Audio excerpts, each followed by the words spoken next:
a bait and switch, though. Like, it should have been taped. All right, we'll call the meeting to order, beginning with the invocation and the pledge. Almighty God, send down upon those who hold office in this city the spirit of wisdom, compassion, and justice. Grant that with steadfast purpose we may faithfully serve our community, seeking the common good, protecting the vulnerable, and promoting the well-being and harmony of all who dwell here. Amen.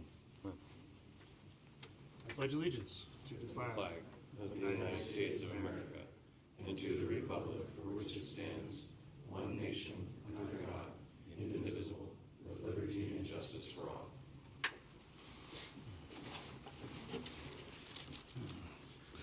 Okay, all members are present and accounted for.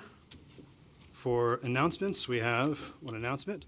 The city will hold a budget workshop next Tuesday, April 14th at 5:30 p.m. in the second floor conference room at City Hall. The workshop is open to the public and all are invited to attend.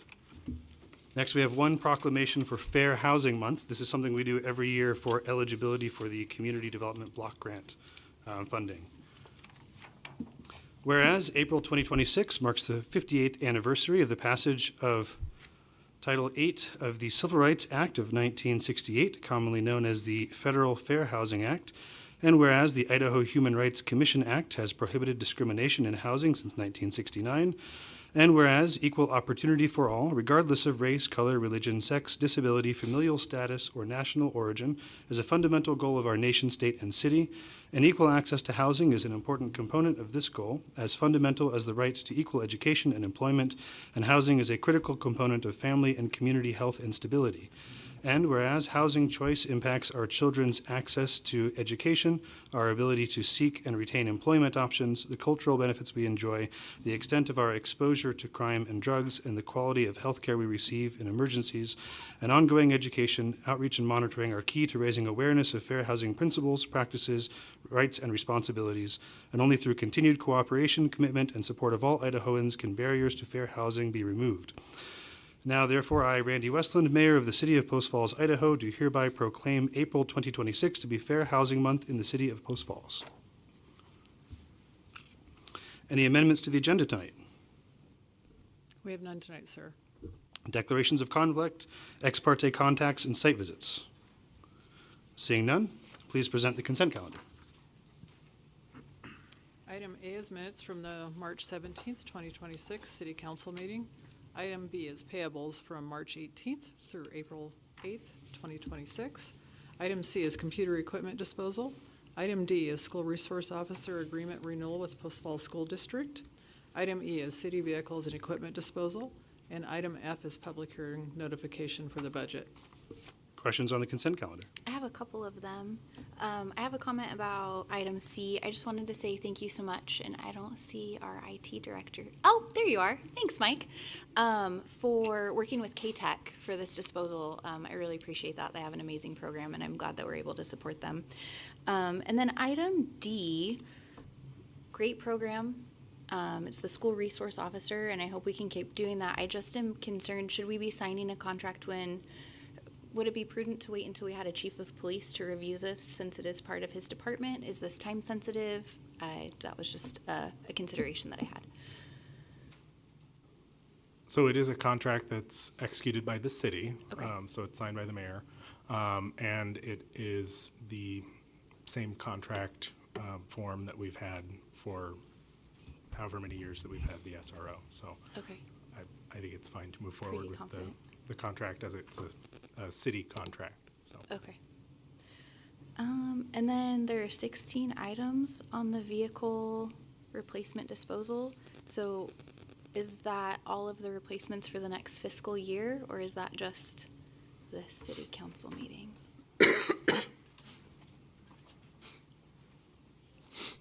Good evening, John Beecham, Public Works Director. Those are vehicles that were replaced for the most part last year. Okay. Many of them are police cars that we've been able to put the replacement into service, so Okay. now we're able to retire the old one. Okay. But these are, I couldn't tell you definitively this is the full list for fiscal year 26. A lot of these are cleanup from fiscal year 25 replacements. Okay, awesome. Thank you. Thank you. I think that's good. Thanks. All right, entertain a motion. I move to approve the consent calendar as presented. Second. Motion and a second. Further discussion? Roll call, please. Malloy, Aye. Luca, Aye. Stigleader, Aye. Mosby, Aye. Blue, Aye. Ziegler, Aye. Motion passes. Thank you. Next up is public hearings. Tonight we have 3. The first public hearing is the Mullan Annexation. We'll open public hearing.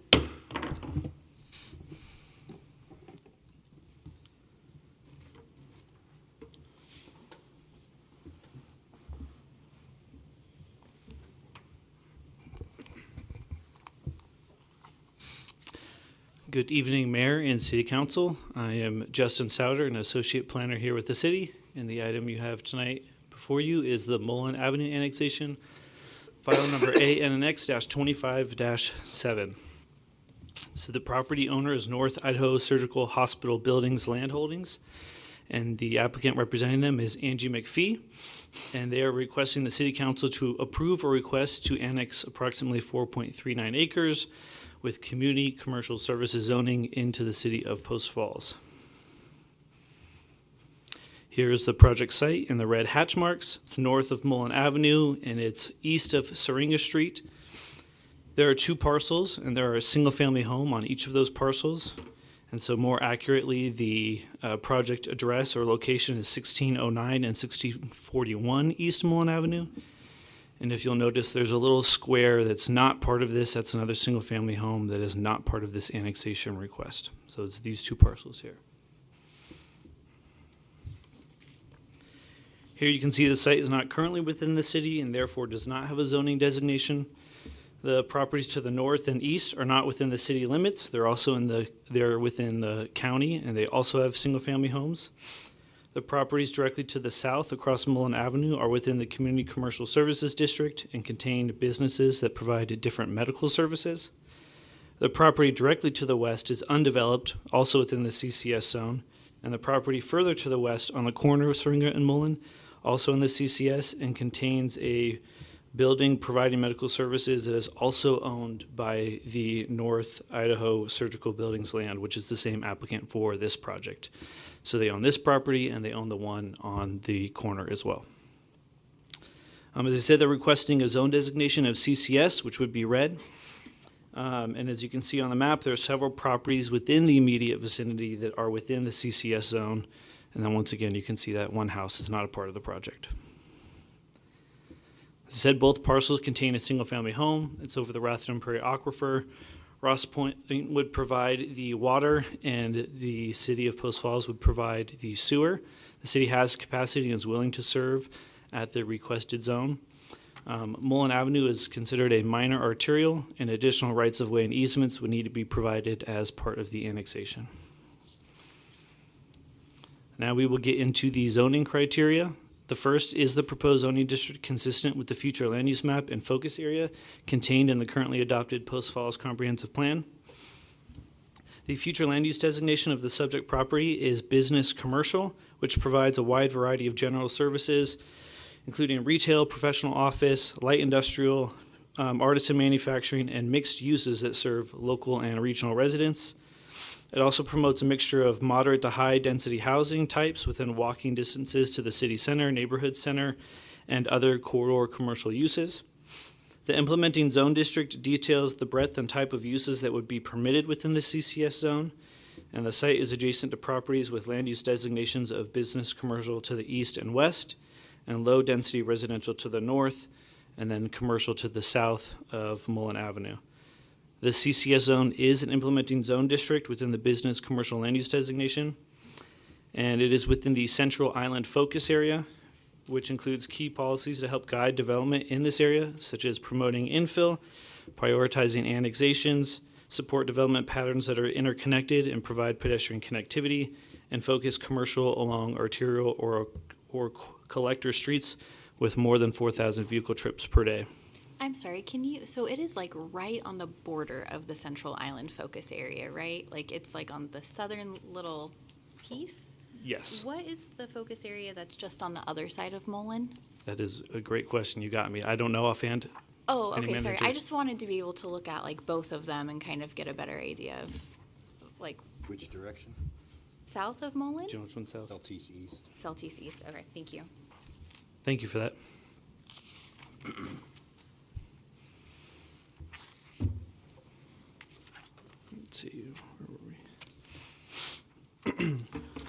If the annexation were to be approved, the applicant intends to market the property for sale as a commercially zoned to create opportunities for future commercial or mixed-use development.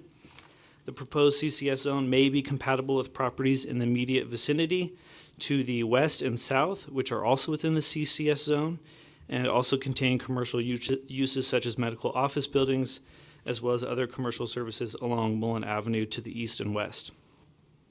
The CCS zone could also support mixed-use development, which may also be consistent with residential uses to the north and east, depending on whatever that development would be proposed in the future.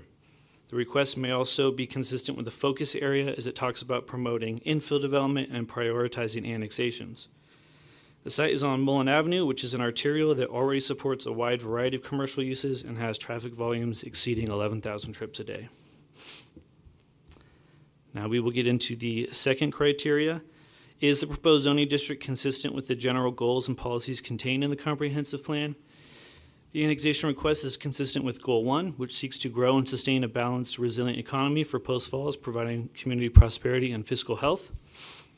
Annexation of the property may contribute to a resilient economy by expanding the inventory of commercially zoned properties within the city that are able to support businesses, business activity, and job creation. We've already talked about how the proposed zone designation is consistent with the future land use map and may be compatible with surrounding land uses. So as far as infrastructure, sanitary sewer is located at the intersection of Syringa and Mullan. It will need to be extended to this site at the time of development. The existing infrastructure has the capacity for the requested zone, and it is in conformance with the city's water reclamation master plan. Now looking at traffic patterns, Mullan is classified as a minor arterial and can accommodate the future projected traffic volumes related to the annexation request. With the annexation, dedication of rights-of-way and easements are needed to conform with the transportation master plan. The annexation is also consistent with Goal 7, which looks to plan for and establish types and quantities of land uses in Post Falls supporting community needs and the city's long-term sustainability.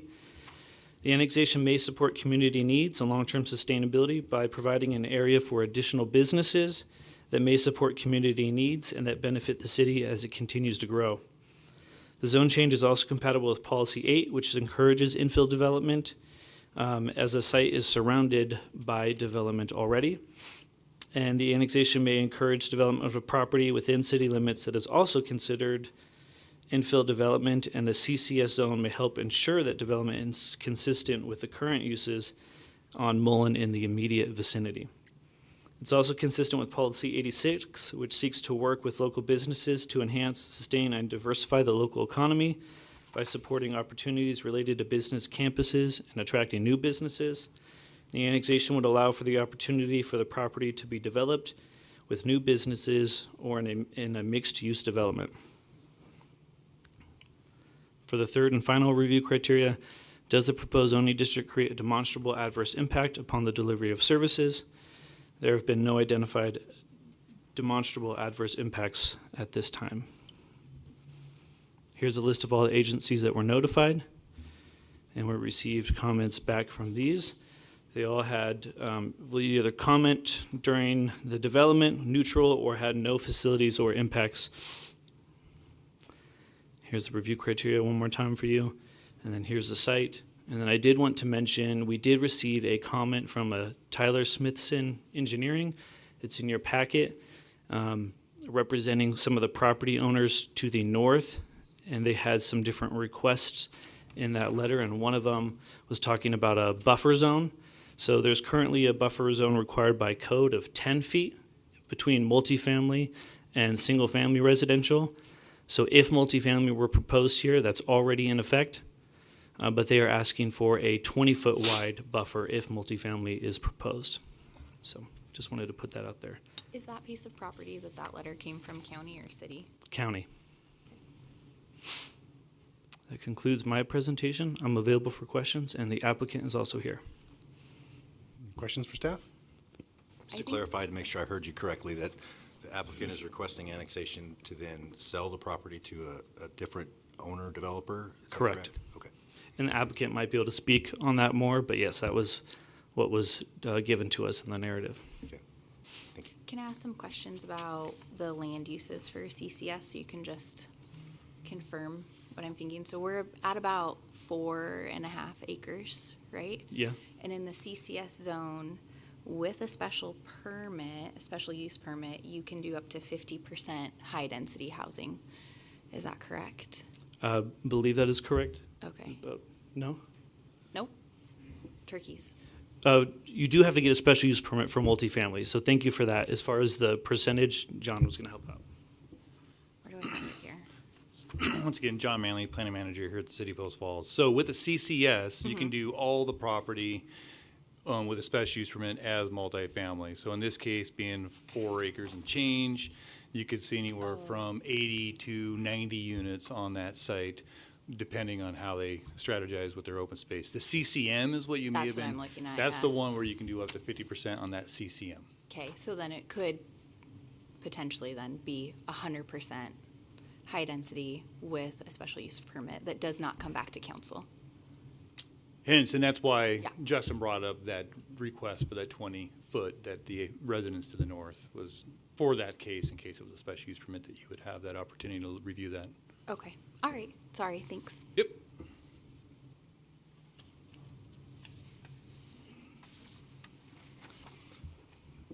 Further questions for staff?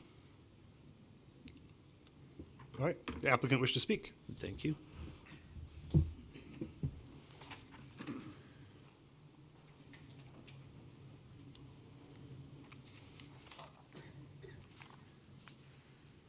Hello, my name is Angie McPhee. I'm the realtor for Can you pull the microphone down a little bit? Sorry. Thank you. I'm representing Nishby and also the agent representing them as well. Justin really covered everything that I have, unless you have further questions. Sure, would the applicant be interested in adding a development agreement that this piece of property stays commercial only and not residential? I can't speak for them, but I would believe yes. Okay, great, thank you. All right, further questions for the applicant? All right, thank you. Thank you. Public comment? We have none. All right, so there's no need to, oh, you want to speak? Yes, there are forums in the back, and you can speak to the clerk here.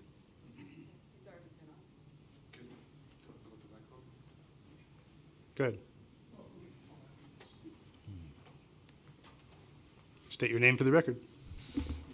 Tyler Smithson, local civil engineer, representing some of the property owners to the north, as mentioned earlier. I filed a letter, and we have 32 signatures on it from some of the neighbors in the area I'd like to submit. In addition to the 20-foot setback that we recommended, we made some recommendations regarding landscaping in that area, as well as height restrictions within the bounding area. The residential properties on the border are within about 10 feet of the property line. So it would have we feel, an adverse effect on the properties, which are not part of the city. However, they do carry a Post Falls address and are essentially part of the reputation of the city. And so we would like to make sure that there are some levels of controls on what might be built. In the letter that I submitted, we showed some pretty responsible boundary locations like this that have been developed right in the area, and we also noted some that haven't been very consistent and that have probably had a bit of an adverse effect on some of the neighborhoods that the commercial areas have been built up against. Inconsistency once we get away from a street and so forth. And so we would like to recommend that whatever zoning is applied have some conditions to protect the nature of the residential neighborhood above and the reputation of the city as we continue to develop. The signatures are all on this letter that was provided, so they show that there's support towards annexation. However, they would like to voice that we want to make sure it's done in a responsible way, and that some 30-foot wall doesn't go up against the houses that are right there. You said you had 32 signatures? Yes. There's 15 properties? Is that right? How many properties are on that street? I don't think it's 15, it's, there are 14. 14. Yeah. And so some are friends and of the neighbors. Oh, so not the people that live on that street. The people on the street are, Sure. it's not every resident, because we've had a Gotcha. week and a half to do this. Yeah. But all the signatures were collected on the street, so they were visiting friends, some of them that are also residents of Post Falls. Gotcha. Okay, great. Thank you. Thank you. Any other questions? Well, thank you. We appreciate the time today. Thank you. Thank you. Does the applicant wish to rebut? No? All right. Then we will close the public hearing. Move on to the first question. All right, first question before you is the annexation of the property in the best interest of the city? I'd say yes, it's a county pocket. It would provide for improved pedestrian connectivity. It hooks everything up to sewer to assure the aquifer is taken care of as development happens. So I would say yes. I agree. Mullan's kind of like a east-west, becoming an east-west thoroughfare, especially right there. It seems reasonable to get the right-of-way and make that consistent with the rest of the roadway. I also agree. I think it's an underutilized county island, and I'd like to see it become part of the city. I guess but we wouldn't really get that much right-of-way, right? Because there's like a little keyhole. True. Like, there's like a little piece missing. I guess we should have asked about that. Yeah. We'd still get some of it. You'd still get most of it, I guess. Yeah. I agree that it is in the best interest of the city based on the fact that it's an infill area. I am concerned that keyhole area might do something about the marketability of it as a commercial property. Not sure Kind of weird.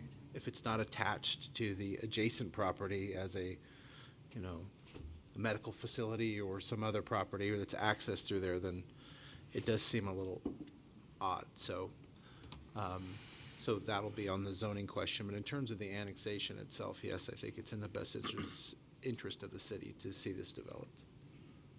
I agree. All right, I think we have what we need for that question, so that we go to the annexation motion. Yep, seeing unanimity. Next review question, is the proposed zoning district consistent with the future land use map and focus area contained in the currently adopted Post Falls Comprehensive Plan? I'd say yes. From the focus area, it promotes infill development. Again, aside from the keyhole, it does provide pedestrian connectivity. And it's a higher impact use, which is promoted in this focus area. I mean, really, both of the focus areas Right. that it kind of straddles is that little sliver of the central island is business commercial, and then to the south of Mullan is more commercial in that area. And what would you say the future land use map says about the area? Isn't that what we're looking at? It says commercial and business commercial? Yes. Yeah. Would you say that the CCS zone is an Oh, the implementing zone of the zone. business commercial Well, land use designation? Aren't they all? Yes, I would. I think the only caveat that I would have to the zoning is the possibility of a special use permit for higher density housing that I do not think is conducive to this surrounding area. Agreed. So Agreed. implementing this zone, I would suggest and advocate for a restriction on that development agreement for more or less barring the special use permit for R3. Do you feel that way only about R3, or do you feel that way about the other residential products that could be put there? I think my main concern would be R3, higher density. Okay. I don't think, from a logical standpoint, I don't think anything other than R3 for a residential application would fit either for the purposes of this corridor. But my specific concern would be a tower of apartments that we've seen in other places that I don't think would fit the surrounding areas. And I tend to agree with you. I just want to make sure that if we're going to do a development agreement, we like say it correctly, because R3 does allow for like duplexes and townhomes. And so if that's not a concern of council, I wouldn't want to bar those. R2 covers those. But is R2 allowed in CCS? Good question.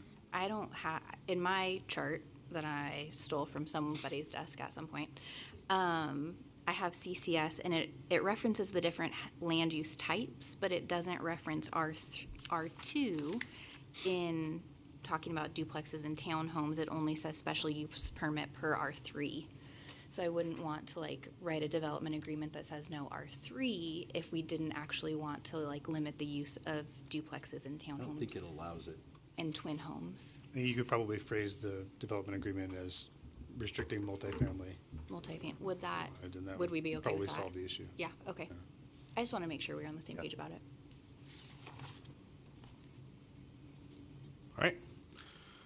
Is the proposed zoning district consistent with the goals and policies in the currently adopted Post Falls Comprehensive Plan that are relevant to the area of consideration? I like the idea of having varied land use, especially in terms of commercial, like having more commercial land use in the city of Post Falls. I think that meets with our goals and policies, and I'm a fan. Agreed.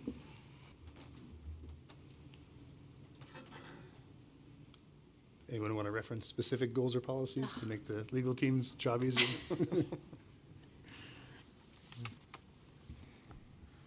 Well, I think I've got Joe's transportation. I can pull those Connectivity. policies as well. Connectivity, future traffic patterns, et cetera. So I'm hearing that. I believe it also supports, by increasing commercial space in that area, it supports the goals of job creation and therefore supporting our economy. And I think that's ever more important in our expanding population. I believe it promotes that goal as well. Thanks. As long as it is commercial space. Yes. That's still my hang-up, and I think, I see a lot of like, on the fellow council members here all have the same, I think, idea that it is consistent as long as it is going to be commercial. I think it's going to, this area is rapidly becoming similar to Ironwood, and high-density residential in that area would be out of place and perhaps dangerous. People don't drive to hospitals sometimes in the, fully attentive mode or leave them in that way. So again, it's consistent if it's commercial.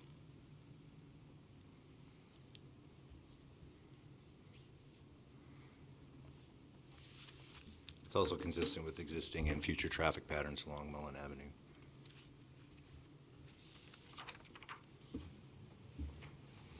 All right. Does the proposed zoning district create a demonstrable adverse impact upon the delivery of services by any political subdivision providing public services within the city? And none were noted by any of the routed agencies. The city won't have any issue providing water and sewer service. I'd say no.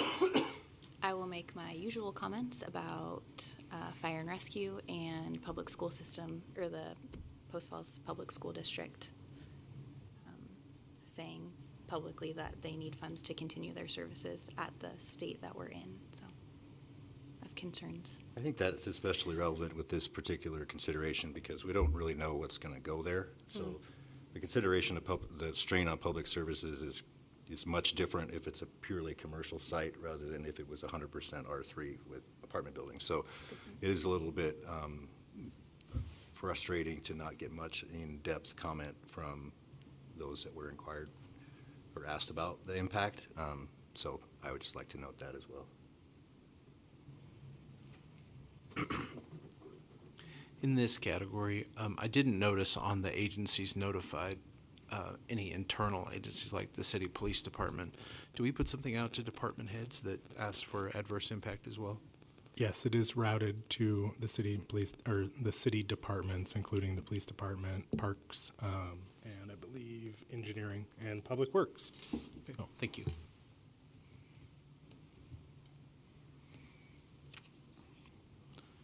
All right, that's all three questions. It sounds like there's a consensus building. I think we're ready for someone to float a motion. I would move to approve the Mullan annexation ANNX-25-7, that it be assigned the CCS zoning designation and there be a development agreement prohibiting multifamily construction. Second. Motion and a second. Further discussion? Roll call, please. Luca, Aye. Sigleader, Aye. Mosby, Aye. Plou, Aye. Ziegler, Aye. Malloy. Aye. Motion passes. Thank you. Next up, next public hearing, the Powderhorn vacation. We'll open the public hearing.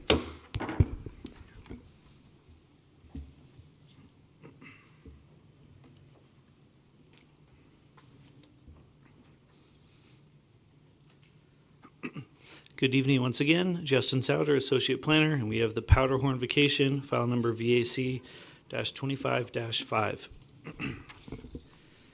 Both the property owner and the applicant is Logan Dykoff, and he's requesting the vacation of a 10-foot utility easement that runs along the southerly property line of his property at 2503 North Powderhorn Street in order to construct a garage. Here is the property in question, and you can see the red dashed lines there as the approximate location of the easement. Staff has reviewed the proposed vacation request and does not see issues with the proposal. There are no known or planned utilities present within the utility easement. The vacation would allow the property owner to construct a garage on the property, and no other properties would be affected by the vacation, as they all have established utilities and are also accessible to the street for utilities. Here's a list of agencies that were notified. We did get letters back from these 5 agencies. They were either neutral or had no comments. The notable one is PA5 Avista. They are agreeable to the vacation of the easement as they will not be needing it. So there it is again. That concludes my presentation. And the property owner, Logan, is here as well if you have any questions. Does that, easement go anywhere else on anyone else's property, or is it just really those lines right there? It's just those lines. I believe on the plat, each of these parcels has that same easement. So each parcel had that same easement. This one is being requested to be vacated. So it's why each of these parcels already have access to utilities through the street. So none of them would be affected by the vacation of this easement. Okay. It seems unusual, doesn't it? Normally don't the easements run just in front of the property, or is this normal? Rob Paulus could speak to that a little bit more, being our city engineer. I think this might have been a bit of a unique case, an older subdivision. Good evening, Honorable Mayor, members of the council, Robert Paul, City Engineer. Based upon the time frame that this subdivision was put in, that was not an atypical process to include easements along the rear lot lines and side lot lines of each parcel. Over the past 25 years, that has not been a common practice. Does that answer sufficiently your question? So you're saying it was at the time common to have a utility easement between 2 properties? Yes. If you go back in time, there was a point in history where a lot of the utilities would put their underground electric, telecommunications, and when the cable TV first went in, it would typically be in the back lot lines. One of the problems that was found over time was people put up fences in back lot lines. It makes it a lot more expensive for the utility companies to get in there to access a transformer or other utilities. So that's why in today's practice, we put that stuff out in front along the back of sidewalk. Thank you. Thank you. You're welcome. And we have that with my house. It's early 70s construction, and the electrical and cable is in the lot lines where multiple properties meet away from the street. And so they have the easement to be able to get back there. Any questions for staff? All right, thank you. The applicant wish to speak.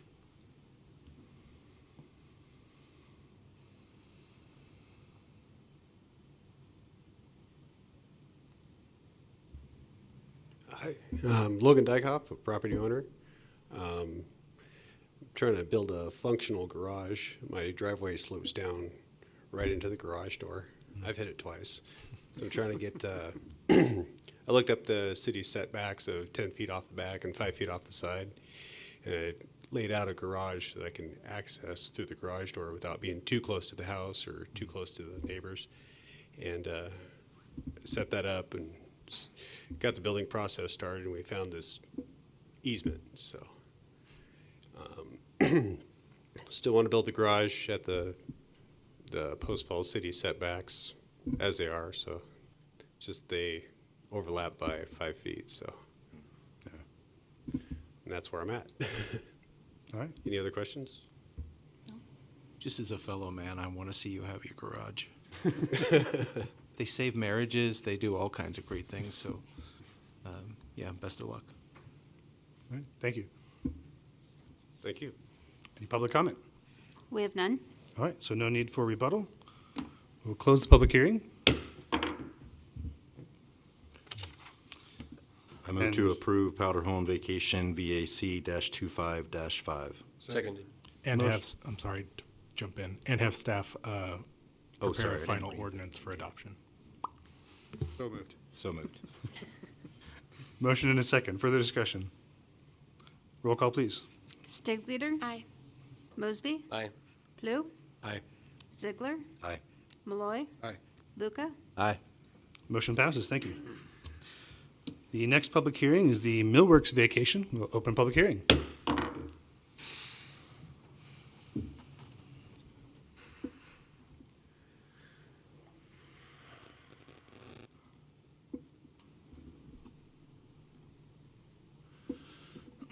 Once again, good evening, City Council. John Manley, Planning Manager here, presenting the Millworx Vacation. This one's a little funner to go over, so looking forward to this. So the owner is AWL LLC. The applicant is Brad Marshall with JOB Engineers. He's also here with Cole Henderson, so I think they're both going to present portions of this possibly.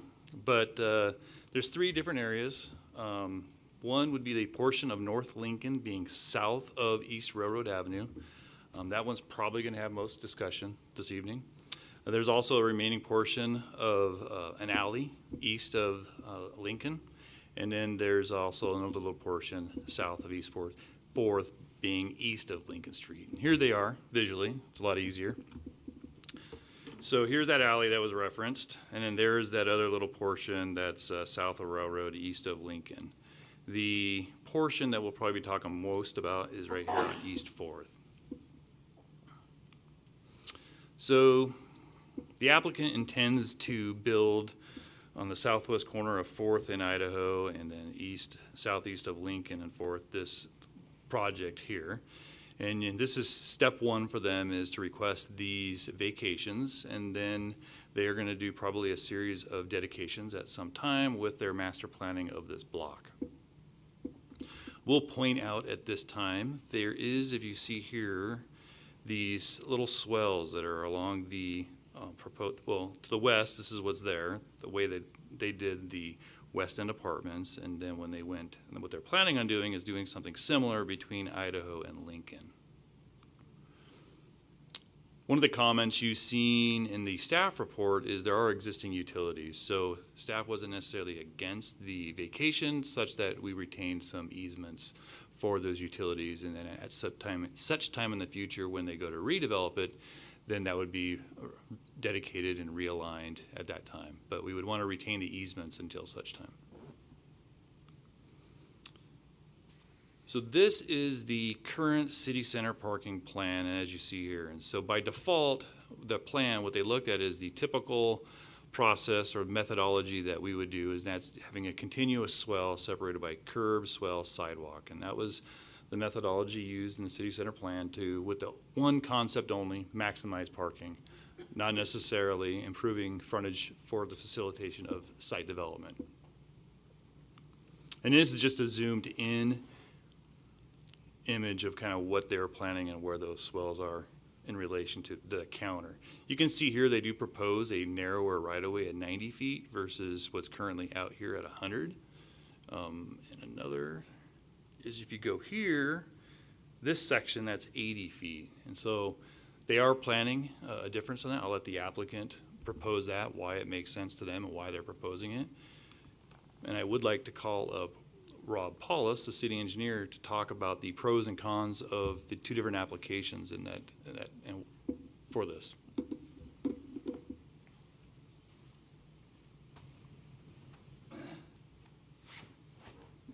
Good evening, Honorable Mayor, members of the council, Robert Paulus, city engineer. The cross-section that is in the city center master plan does have one lane in each direction, angled parking on both sides. What is being proposed does show that as well. The big difference is that in the city center master plan, they include a 9-foot wide continuous swale on both sides of the road. This proposal here would get rid of that and substitute in swales about mid-block or on their site about where they're proposing to have a driveway approach. From a functionality standpoint, having the swales more at the center point does provide the same function in that the stormwater would be taken care of from treatment and disposal. The difference would be that you would lose approximately 10 to 12 parking stalls on that side of the road versus having the continuous linear swale. One of the areas that there's a potential benefit is that we have 4th Avenue as a 25-mile-per-hour road. We intend to keep it as a 25-mile-per-hour road between Idaho Street and Spokane Street. Having those bulb-out areas help reduce the width of the road from a perception standpoint for the drivers and help keep the overall speed limit a little bit lower. The road lane widths are the same. The depth of the parking stalls is the same. And the one other benefit is where they are proposing the driveway approach. By having the swales on either side of that driveway approach, it does allow for a vehicle that's leaving that development and coming out onto the roadway to be a little bit more visible before they actually pull out in the road and pop out from behind a parked vehicle. Just a slight bit of improvement there. One other thing to note, I took a look at the numbers, and they are proposing a 83-foot cross section, which would be from back of the sidewalk to the back of the sidewalk. That leaves on the north side of the roadway a little bit more than 5 feet of distance from the back of the sidewalk to the right-of-way as it exists today. And part of the oddity, which threw a few people off looking at this, is the rights-of-way seem to be changed as you go across Lincoln Street as well. A lot of that is caused because west of Lincoln Street on 4th Avenue, the city went with a process of having 3 lanes on 4th Avenue, a left turn pocket to get onto Lincoln Street, and you'll see the same thing down at Henry Street as well, that we have that 2-way center turn lane in that area. But the master plan did not show that that was needed east of Lincoln Street. Took a look at the current master plan's numbers. We're not anticipating 4th Avenue to be more than 50% of capacity by the year 2035. I can't use it as a definitive, but I did look at the transportation master plan update that we're working on, which takes a look at traffic volumes through 2045, and the traffic volumes are not projected to be much different, still around 50% volume to capacity by the year 2045. Any questions that you might have of me? Mr. Paulus, if we kept the swale model like we see everywhere else, who's responsible? Who would be responsible for the upkeep of those? The adjoining property owner would be responsible for the swale. And that makes one other comment, and the applicant may make a comment on this as well. Having a continuous linear swale in an area where you anticipate more pedestrian activity or having more people with angled parking getting in and out, going to apartments or businesses. During the wintertime, you don't have that 9-foot wide, 1-foot deep swale to step in to get across with your feet, or during the really wet times of the year, you don't have 6 inches of water down in that swale. You're crossing directly from a parking area to a sidewalk, which is, from a planning downtown type area, is usually more conducive to how people want to move around. Will those property owners still be responsible for these bump outs, or because they're kind of part of the parking area, will the city be responsible for Because them? it's part of the frontage, they would be responsible still for the responsible for irrigation, landscaping, and maintenance of that. Okay. This is what downtown in the city that I grew up in looks like, and I actually like it. I think it looks quite lovely and is quite functional and very nice. This parking with the bump outs and everything, I don't mind it at all. Okay. I know you weren't expecting that comment out of me, were you? I saw the look on your face. Does this create any issue with the alignment of the sidewalks on the south side of 4th Avenue across Lincoln? No, it does not. We took a look at what their preliminary layout is. We have seen something a little bit more in depth than what is on the current image, and the ADA facilities can be put into alignment to work correctly. Questions for staff? My Facebook degree in engineering doesn't quite let me keep up with as quickly as we went over that. So let me ask you, so originally, was there going to be a swale across the entire south side of 4th, and now the driveway is going to not have a swale? Is that the change we're talking about? So, yeah, there was a 9-foot wide swale along the entire length of the block. So now what they've done is taken essentially the equivalent area and then concentrate it to either side of that driveway approach.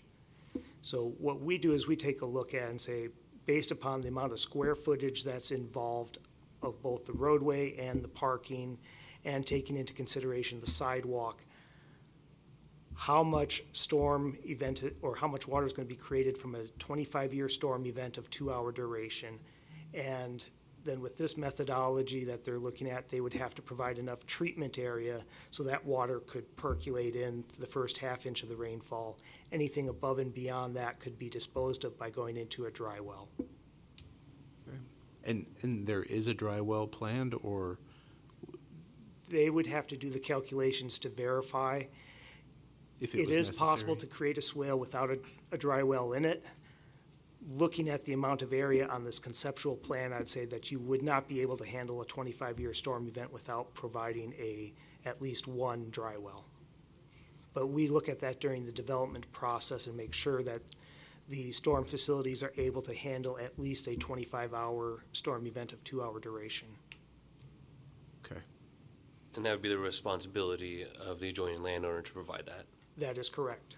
They would be responsible for providing that, along with the construction of the curb, gutter, angled parking, any roadway illumination. They would also put in the landscaping and irrigation that goes with it. Can I ask one more question, sorry, and just like back up a second? The reason that this is being requested from the developer for us to vacate, though, is because with this setup, they gain slightly more square footage on their land to develop? Yeah, if you look in this area in blue, and they will need to go into this more detail for you. As I look at it, there's an outline here of a building, and that building is in that 10-foot area of the right-of-way that's being vacated. I don't necessarily have a problem with the plan, but I just want to make sure that we're clear about why it's being requested at all. And they do show, as John mentioned over here in green, dedicating, I think that's 10 feet as well, which would happen with the development portion. Dedicating it for sidewalk? Why? Well, yes, that would take in the sidewalk area. That they would have to dedicate anyway? Yes. Okay. Maybe it's more from the standpoint of it's shown on here, it's not going to get missed. Okay, gotcha. So basically, the only potential con to the city, to the public, is the loss of some parking spaces. Everything else, stormwater, sidewalk, all that remains consistent. That is correct.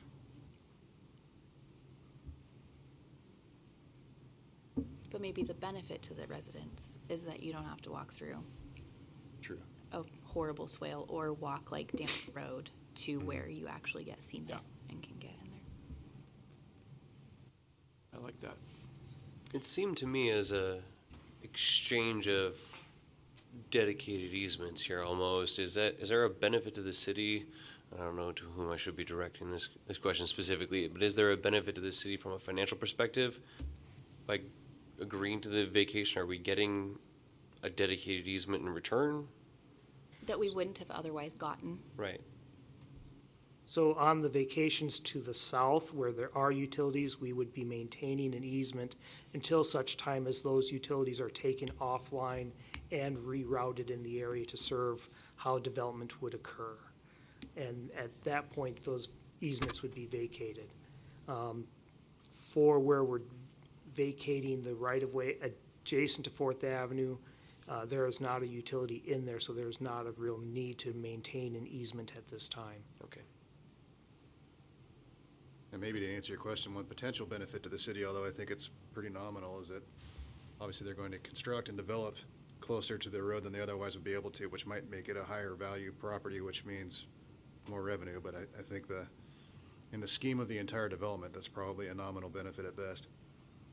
If the city were to need this piece of property from this property owner, would we have to purchase it? Like if it was the exact same highlighted line and this was just the inverse question, and we're like, we need this for utilities, we need this land to create an easement, would we have to pay for it? Can you run that by me again, please? Yes. So if maybe the roles of applicant versus approvee were reversed and the city was like, actually, we need this piece of property. You came and you said, we got to have the road, the easement dedicated, or we need this piece of property as an easement. Would we then have to pay for it from the developer, or would we say, would you mind dedicating this piece of property as an easement to us? If the property is in its current state and we needed to put the road in that area in green, and they weren't doing anything, no subdivision action or other land development action, then yes, we would need to request and negotiate to purchase those rights of way. That is the only thing that gives me pause about this, is that were the roles reversed, we would have to purchase that property. This small little strip of land would not then be dedicated to the city as an easement if we needed it for some public thing. But we're being asked by the developer to vacate or give up rights to the land. Am I making sense? You're making sense. Let me throw some context. Sure. Okay, great, thanks. So there's a couple different things at play. So on the dedication question or purchase, that is rooted really in how much, if they're developing it, how much impact are they having that's causing the need for the additional right-of-way. If there's a nexus there and there's some proportionality for the amount that we're asking is offsetting the impact they're creating, we can ask for that and have them dedicate it. Beyond that, it becomes a taking, and then we have to pay for, the public needs to pay for the right to use that property that's beyond the impact that's created by the development. The inverse isn't necessarily true when it comes to vacation. This is sort of going into a legal fiction a little bit. When properties are developed and there's a dedication, the dedication typically is because it's given to the public for the public's use for so long as there is a public need for that property. Once that public need goes away, the property is supposed to revert to the party who dedicated the property. And that's typically generations down the road. And so it's a little bit of a legal fiction, but the idea is they gave it to us kind of in trust. We held it, we used it for a while, and we give it back. That's why you typically, at least as a city level, you can't really sell right-of-way. You can't require that they give you something in exchange for giving that back to them, because it was only ours for so long as we had a public use for it. Once that use has gone away, they're entitled to have that property back. Highway districts have exactly the same rules. you can squint at it and try to make us a highway district and say we could sell it. There's case law that essentially says you can't do that. It's an ultra vires act. So we're not really in a position to require them to pay us or give us something for it. And depending on what the use is and the impacts of the use, we either can ask them to dedicate it or we have to pay for it. Gotcha. Okay, well, I mean, it does seem like it will be overall a benefit to the residents and it will be fine. I just feel like it is a question that should at least be asked and considered by council since we pay for land all of the time and freely give up land all of the time. I don't know. I just think it's a reasonable question, but doesn't mean it has to stop what we're doing, so. Any other questions for me? I'm not sure that was completely answered to where I'm understanding. Like, are we vacating an easement or are we actually giving land to the developer? So this is right of way. So it's dedicated to the public. It's kind of a tweener. Like who owns this land today? The public owns it. Okay. The city holds it as a public trust. So it's different than something that we own in fee simple absolute. It's Jack will understand this. It's kind of fee simple determinable. You hold it as a trust for a period of time until you don't need it anymore, and then it goes back to the person who dedicated it. And in this example, we would give up that right of way with the understanding that it will come back to us later as a dedication. Is that right? No, because they're going to build on it. No, in this instance, we're giving it up. They'll build on it. And we're essentially, that's what you're doing tonight, is making the determination whether there's an existing ongoing public use for this property. If there's not, then you vacate it. If there is, you reject that and say, we still need this property for the public. And if we were to look back, this would have been dedicated to the city upon annexation a long time ago, presumably. I wouldn't be surprised. This is original town site, or pretty close. So this is a long time ago that this would have been dedicated. To help with the context, Councilor Luca, I think it's helpful to think about like the alleyway in the middle of the property where we have no use for an alley that goes nowhere. And so there is no public purpose behind it. And so they're going to develop on top of it. We're going to retain easements for the infrastructure that's in there. But sometimes it's helpful to think about it like that. Sure. In the same way. So. That's helpful, thank you. But I think Councilor Stigler's point is still valid, that if we were to decide later that, we really did need that alleyway, we would have to either have a taking and go through eminent domain process or negotiate or whatever, and there would be no question of, can we just have it? And yet we're giving up land to a developer who's definitely, making improvements to the city, and I think that's worth considering. But as we move forward in these in the future, if something similar comes up, I think that is a very valid point to make, is the citizens of Post Falls would probably appreciate being paid for the land that they're giving to developers. I think that's probably a mischaracterization of how I understand it, because it's not that we have ownership of the land as long as it is in the public use of rights of way. So it's originally part of the plat of the private landowner until the city determines this is part of the right of way that is required. Once that right of way requirement is either met and we build on it in a public service, or we say we don't need this anymore, then it reverts back to the original ownership. And so I think the way I understand it, that we're kind of meeting in the middle with this landowner of saying, we are vacating this property because it is not required as a right-of-way requirement for what we have proposed along 4th Avenue. Our needs of the city public service is adequately met without this right-of-way, in which case we would vacate it. And if I understand correctly, the city didn't pay for the property in the first place. Right. But the city owns it. But Whether we paid for it or not, I mean, the citizens have paid for it in some way or another. We over own the last- right to use it as long as we can Since the demonstrate that it's under 1800s. the service of the city. Yeah. So, I mean, if you inherit a house you did pay for, you still own it, right? So. It's not the same kind of ownership. Yeah. Agreed. I understand your concern, and I actually share some of it, but that's just not how it works under Idaho law. There's a fundamental difference between things that you've paid for and things that are dedicated in this instance. So if we buy right-of-way, I'm absolutely willing, and I think the law allows us to turn around and sell that. Where it's been dedicated, it's really dedicated in trust to the public for as long as there is a public use. Once that public use goes, because we never paid for it, we're just giving it back to the property owner who gave it to us in the first instance. And there's case law that specifically says you can't require compensation for that for cities. So if we had purchased it. Right, that's a different ballgame. Sure. And I think Rob's, what he stated was that we can fit the public use in an area or right-of-way based on their proposal. Yeah, obviously, if we were trying to vacate a property that would then prevent us from adequately serving the city with the right-of-way, then it would just be a no. Like, if vacating this property limited us to a 70-foot right-of-way along 4th Avenue when we wanted 90 or 100, then obviously that would be a no. Like, we're not doing that. We would try not to stand before you and ask that. No, exactly, that's the point. Yeah, that we wouldn't do that. And then they'll be dedicating what is the new Railroad Avenue. That's why that's in green. So that would become city property, is that correct? Correct, that would become dedicated right-of-way. Is that road on our transportation master plan? This Idaho railroad between Lincoln and Idaho?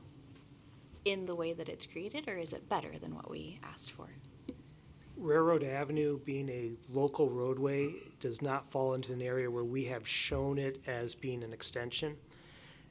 On the other side of it, we do have the city center parking plan, which does indicate Railroad Avenue eventually going through to Idaho Street.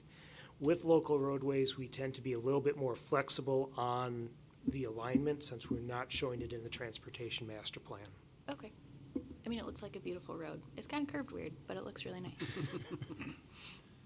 Yeah, it's trying to smile. Is that what it is? Okay. Happy little road. So, all right, moving on. So, on the two to the south, staff really doesn't have much concerns on those, and you see here 4th as discussed, because I didn't know where the discussion was 100% going to go when I created this slide. But yeah, I've already identified the sanitary sewer mains, the water mains, in that alley. We would want to get those easements, and then upon site development, we would then facilitate the relocation of those lines, appropriately, and get the dedications appropriately. And I had a question on that. So earlier it was mentioned that the easements wouldn't be vacated for the utility lines that currently exist in the portions that are to be vacated until the redevelopment. Mm-hmm. Who's bearing the cost of supplying those lines and the costs of moving them out? They would do all that as part of their development. That'd be a cost they would bear to move those lines and facilitate their project. So no cost to the city, no interruption of services to the city. It's all. I am not an expert on the operations of that aspect. I would have to probably call Rob up and to find out if moving those, would that affect anybody temporarily?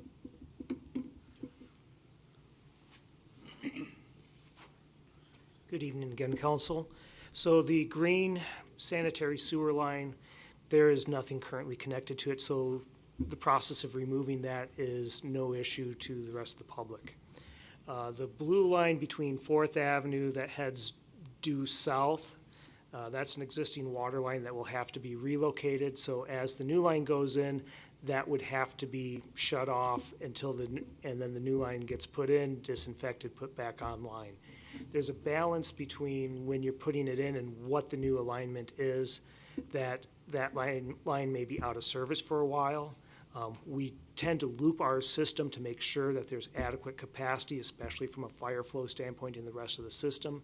If there was a concern with this piece being put out of service while it's relocated, we would take a closer look at that during the development process. Engineering would be in coordination with our water department to make sure that adequate fire flows are going to be in the area. Thank you. You're welcome.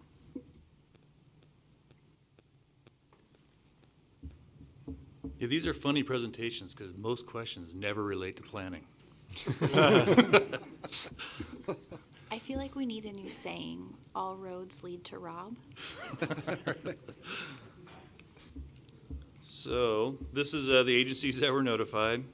Here's the responses we got: neutral, comment during permitting, no utilities in the area, no comment. We did get urban renewal with a letter of support. Once again, here is those areas. We did receive one comment you may have seen in your packet by Immaculate Conception wanting to split the difference for half of this going to them and then the half going to the site. In applications like this where they're not full right-of-ways, that's generally where you see that, is when you have 100% the right-of-way, where you go down center line where half would go to the one to the north, half would go to the one to the south. In situations like this, where this is clearly south of 4th Avenue on the southern side, it would be awkward to sliver this off to have different ownerships where you really couldn't have much use to the north with a sliver of 10 feet. So the comment is in there. I just didn't want to ignore the fact that we did receive that comment. Would there be any benefit to them? Like, is there a reason that they would request that? They're not asking that, like, it all just be shifted 5 feet up towards them, or shifted? I couldn't gather 100% Okay. the nexus between that 10 feet and how it applied to the north side of the street. Okay. I do know that with the proposed cross-section, that it's a little narrower, which may prove long-term beneficial for the properties to the north. Okay. And then ultimately, I think once this develops, I think some of the land values in the area will probably increase, and so there's some benefits that way too. But the road would, like, stay exactly where it is. We're not, like, moving property that would take anything away from them. No, Like, we're they'll trying to keep all- maintain this right-of-way line that you see here along the north, Okay. and very consistent from this site to the west. And so that's currently in place. I see. Okay. My understanding was they were envisioning 5 feet being added to their property on the north side. I was guessing, but that's But not that how would it would work. misalign all the boundaries up there. Yes, okay. Sorry, that's what you're saying is what I assumed that how they were thinking that it would work. So I just wanted to. Okay, yeah, no, Any thank you. more questions for me or Rob? All right. All right, does the applicant wish to speak?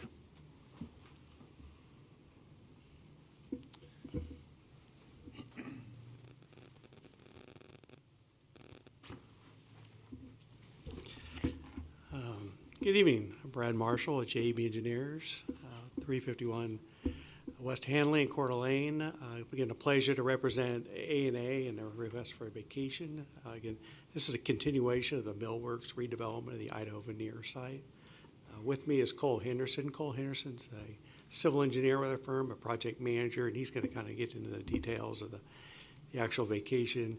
And also in the audience with me is this handsome man back here, is Ryan Ruffcorn. Ryan is a partner in A&A Construction, so there's a chance that we may drag him to the podium, but there's a specific question. I thought we'd just kind of give you a little overview of the Millworx. It's a good chance to give you an update of kind of where we've been, where we're going, and then kind of get into the details of that vacation request. And it's a good point, there's also a dedication that's involved in this project that's pretty significant, Railroad Avenue. Let's see here. Again, this is the Millworx master plan, part of the city, 50 acres, smack in the middle of the city.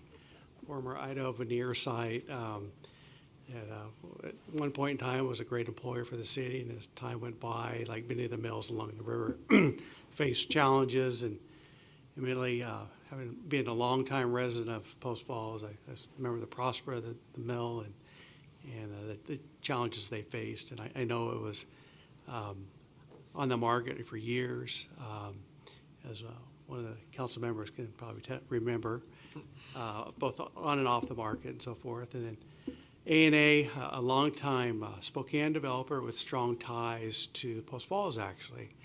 I can remember A&A is owned by Bill Lawson, and Bill had partnered with Bob Templin, 30, 40 years ago, and a big interest in Post Falls.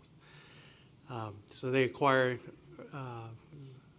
the bulk of the site and started developing the master plan and that you see today, which includes obviously hotels and apartments, a variety of product types, single-family homes, townhomes that are fee simple, restaurants and office space, and again, this is a continuation of that project. this is kind of a fun picture to take a look at, a step back in time, but it's not too far, 2017. Again, former log yard and the mill itself, and some additional miscellaneous lots. Pretty daunting redevelopment project, you know, to take down the mill, remove the old materials, whether or not it was chips and sawdust and organics, and that thing. But nonetheless, with the help of the city and so forth, the project moved forward. This is what it looks like today. This is the most recent Google Earth picture, kind of moving from east to west. You know, it just wrapped up the Hyatt Hotel, which is a great addition to the city. Again, apartments to the east, townhomes in the center of the site. There's different product types of townhomes, from kind of a lower level to a real upscale home with a detached ADU unit. And then, you know, the apartments have first floor retail, which is in line for commercial, in line with the smart code. You know, I think we're all enjoy the Kindred and Company and so forth. And there's more to come, and we'll kind of speak to that a little bit. And the roundabout, and then the project to the west that we're talking about today. Again, just a little reminder of the Hyatt Hotel. Fun fact is the Hyatt Hotel has I believe one of the first underground parking areas in the city, which kind of dictates the market that we're starting to see. Actually, it was a prior borrow pit for the overpass that over time got filled with some debris and so forth. It had to be removed. And so we're excited to have the Hyatt there. This is kind of a before and after pictures of the mill site and some of the debris in the mill we took down, and some of the looking straight down 4th Street. We worked extensively with the city engineering department on the cross section of 4th Street, what that looked like, and kind of came with that. And I should have probably mentioned this before. You know, mixed use Millworx, to some degree, is modeled after Riverstone, a Kendall Yard in Spokane. Again, that overall mixed use development. Again, a roundabout that we worked extensively with the city engineers on. We wrapped up about a year ago. Some cool drone pictures that are always fun to take and take a look at. A significant investment. We continue to work with the engineers, and particularly Bob Seal on the extension of Idaho Street from 4th to 3rd with that rail crossing, which we think is instrumental in a huge benefit to the city as part of your transportation master plan, providing that connectivity and reducing some impacts to Spokane Street and Bay Street. So kudos to Bob and his efforts with Burlington Northern on that effort. Again, our clock tower that we installed last year and had a ribbon cutting on that. And one of the, another public art piece that I think we developed concepts, brought some concepts in front of the agency, the council, and ultimately built it. I think it's a good addition. Kudos to my partner here, Ryan Ruffcorn. Ryan's an architect as well and played a big part in that as well. This is kind of where we're at tonight, is the next phase of the building, the Millworx. It's continuation of what we've seen already. This is kind of an upscale apartments. Again, the east side of this block will include first floor commercial space as well. But as you can see, these are very attractive buildings, 4-story elevator on the higher end of the marketplace, probably for retirees, empty nesters, that type of. It is a nice product and will add substantial value ultimately to the city. Again, very, very attractive units. And so there's kind of something for everybody within the Millworx. With that, I'm going to turn it over to Cole. Cole has a really good grasp of the right-of-way vacations and dedications, and then we'll kind of wrap up with some questions. There you go. Howdy, Council. Cole Henderson, JUB Engineers, project engineer for the site. And we kind of touched on these. These are kind of the 3 different portions of vacations that we're looking at tonight. And so picture's worth 1,000 words, and we've kind of already seen this one a little bit before. John's stole it or took it a little bit, so we don't need to rehash it too much. We even show a road section of 4th Avenue, and it kind of really lays out what we're proposing for this road, it's a little bit different, as you guys already discussed, having the swale in between the angled parking and the sidewalk, which we do think that this captures the look and feel of the downtown of Post Falls, where you can kind of park right there and not have to walk through that swale. We are accommodating for the storm drainage improvements that are needed for the swale.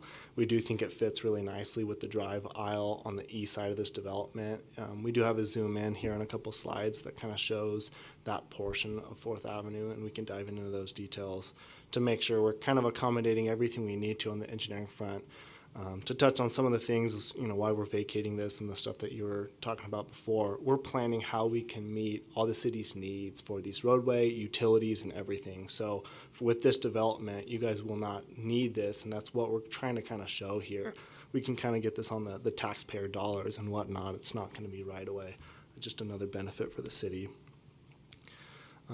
We think this slide to kind of show it's 80 feet of right-of-way just to the east, and then it transitions to 100 feet. So when we look at this road section of what we're proposing here, we want to kind of make it an even 90 feet here, and that accommodates this road section that we have. It's really 83 feet of improvements that we have from back of sidewalk to back of sidewalk, and that fits snugly, very well within 90 feet. So we're kind of saying we do not need 100 feet. Rob Paulus touched on, you have an additional turn lane as you get west of Lincoln, and that matches what the city center or the transportation master plan. We're not needing a turn lane here, so that matches the city center parking plan, just having 2 through lanes. So our plan is to make it 90 feet on the west, and we do have plans already for the roadway that will be built through to Idaho. And, we are showing that that's going to need, an extra 10 feet there. So this will be developed by the same developer. They're going, as you can see with all the phases that have been done before, this is a well-versed developer, and they already have plans and concept for that next phase. And with the engineering department, that will be a requirement for those improvements as needed when they develop this out. Perhaps a silly question that I probably should ask Rob. Are you doing both sides of the street or just the south side? We're just doing the south side. Okay. That's what's required when you kind of do development. It's just your frontage the improvements. pictures also have the north side of the street, illuminated for us. Yeah. Okay. And we're trying to show what would be the full roadway section. So we're doing our due diligence at planning, here's what would be. You only have 5 minutes left, and my question was answered, so keep going. Sorry. Go faster. This is that zoom in that kind of shows where we're at if we have the 90 feet. This center of this roadway, again, 83 feet of improvements. So half of that road would be 41.5 feet. So we are shifted to the south side a smidge, giving on the north side of the road, it's still 7 extra feet between the 83 feet of improvements needed. We have 90 feet of right of way. That 7 extra feet is all given on the north side of the road from back of sidewalk to the right of way to the north. So the right of way on the south lines up with the back of the sidewalk. So this zoom up kind of shows how that would be developed fully in the future. And again, we're just building out that south side, and that's what's responsible for that developer. And then that section in green to the east, as that would be built out in the next phase of development, would be dedicated to kind of match that even line that we have here.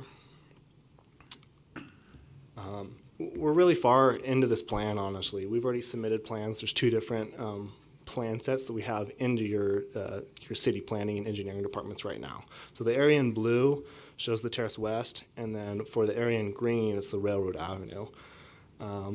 So we already have these fully done, 100% engineered plans into the city, so they're under the review process right now, and it'll likely go back and forth with your engineering department and other departments with the city to get that fully fleshed out. But showing you guys, this is a well-versed developer dedicating this roadway for city infrastructure and whatnot. So these couple slivers of property trying to show you guys that we don't believe they are needed for the infrastructure that we're proposing and all this development, and that's why we think can be vacated. This is one that we haven't really touched on too much. This is just another jog in Lincoln where it does jog 10 feet over, and we're kind of showing for the section to the south to jog it just 10 feet back, because really that section of right-of-way isn't going to be needed for the improvements of Lincoln Street. Here's kind of a summary. We don't need to kind of read this verbatim. Basically, the gist is we're kind of seeking the vacation of these 3 portions of property, and just kindly request acceptance from the council. And appreciate your guys' time, and we'll stand for questions. has no bearing on my decision tonight, but parcel 4, was it? What's gonna go there? Or no, There's a boundary line adjustment that's still in the works right now, so. parcel 6, Oh, parcel 6. below the smiley face. There is a stormwater swale. Okay, That cool. is planned for a big portion of this development. So you don't see a big swale on parcel 1 because it's utilizing a lot of the area in parcel 6, and that is even planned, kind of doing a master planning as well for parcels 2, 3, 4, and 5, and buying in bulk with one large swale. So trying to kind of look into the future too to have a really well-versed plan for that whole area. Okay, cool, thanks. Further questions? All right, thank you. Anyone wishing to speak?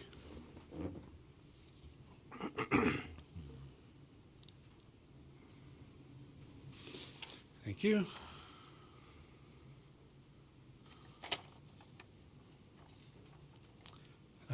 Ted Pettibone, wishing to speak in neutral. Come forward.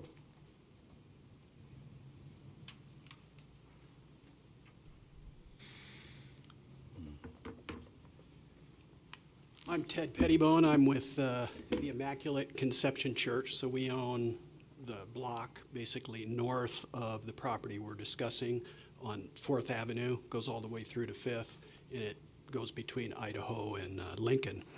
And so we submitted the question of, are you going to proportion whatever we give up on the south side and give some of that benefit, I guess, to the north, which would be ICC's property. And the real question there is, and I see the diagrams with the swales and the parking and all that, we just want to make sure this isn't going to end up overburdening or putting any more burden on what the eventual property owner on the north side would have to incur to develop that property in terms of the size of the swales, the parking, and what would fall on that landowner that would eventually own the property. So, what I've seen now, I'm kind of neutral. It seems reasonable to us. We just want to make sure there's not a kicker that's going to be down the line where it's like, okay, now whoever invests and builds out our property, now there's going to be a surprise. So I don't know if there's any way to answer that, but that was really the thrust of our comment. All right, thank you. Does the applicant wish to rebut or add any color to that?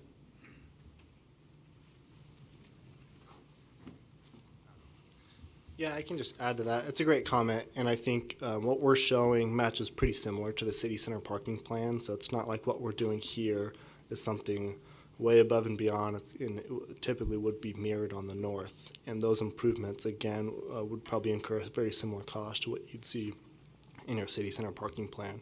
So I don't think there's any kicker that would kind of come later. We're kind of showing this conceptually just to show spatially how it would fit. But I don't believe that burdens them anymore. So, All right, thank you. I don't see, before you close, I want to get staff comment. I don't see anything that's being proposed that would in any way add any extra burden to the north side of the road. Could staff confirm that for us? It's the Rob Show. You get some exercise today. Thank you for asking that, Counselor. All roads lead to Rob. Maybe it's a roundabout way to get to Rob. From my perspective, and granted, it's biased as being the city engineer looking out first for the city's interest and then the public's interest. I don't see any additional burden to the properties to the north. The change is going from the linear swale to the mid-block swale with the bulb out. And that could be a matter of just perspective of one person versus another as to whether or not that is a significant change or whether or not that'd be a burden or not. My opinion from a land use standpoint with engineering and with the way this area is developing, I don't see that as a additional burden.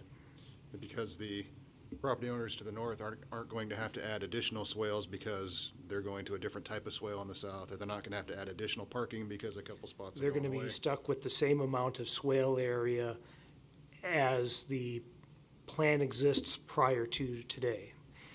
They are going to be responsible for the widening of the roadway to put in the the angled parking, the curb gutter and sidewalk and everything else that goes with it upon the redevelopment of that side. So that all stays the same. Yeah, this proposal changes none of that, Yeah. correct? What ends up changing is instead of the sidewalk on the north being up against the right-of-way where it exists, there's now about a 7-foot gap between the back of the sidewalk and the right-of-way line. So that could open up the potential in the future that if that is not needed, that could be a future consideration of the city for possible vacation. So we would take that up as a need arose, correct?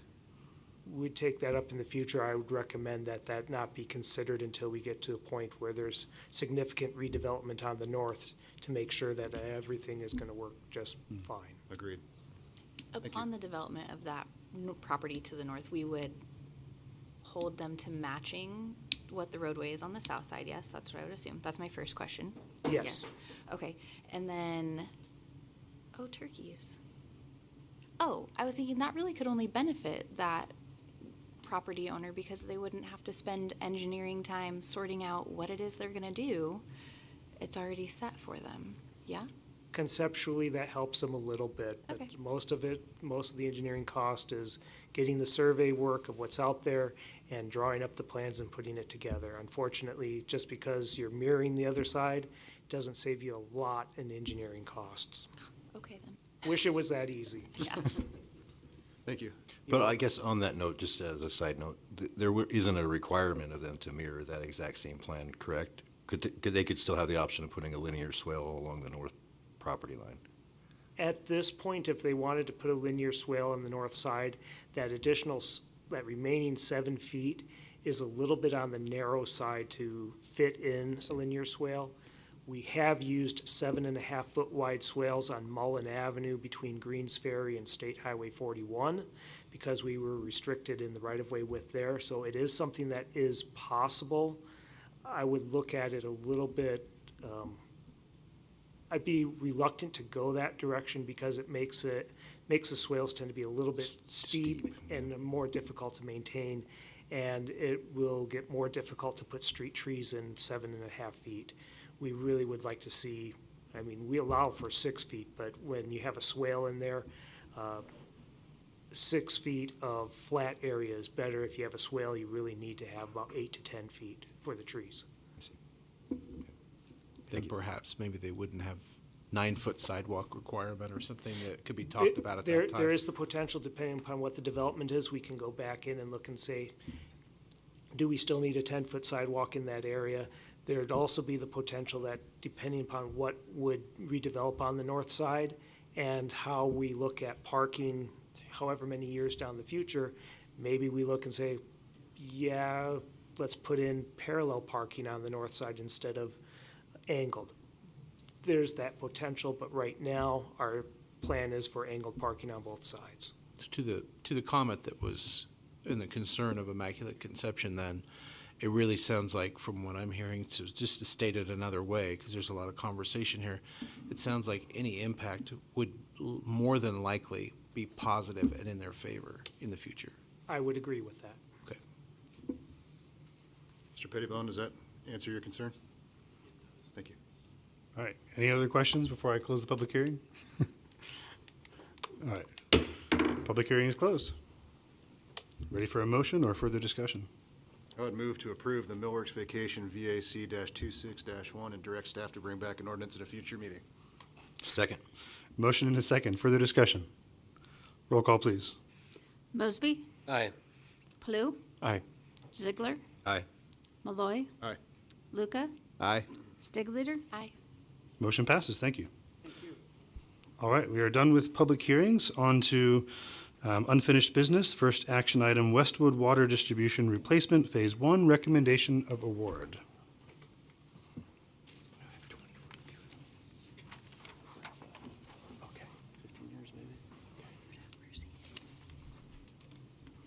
No one wants to see my presentation, I guess. Poor that is Jackson. just okay.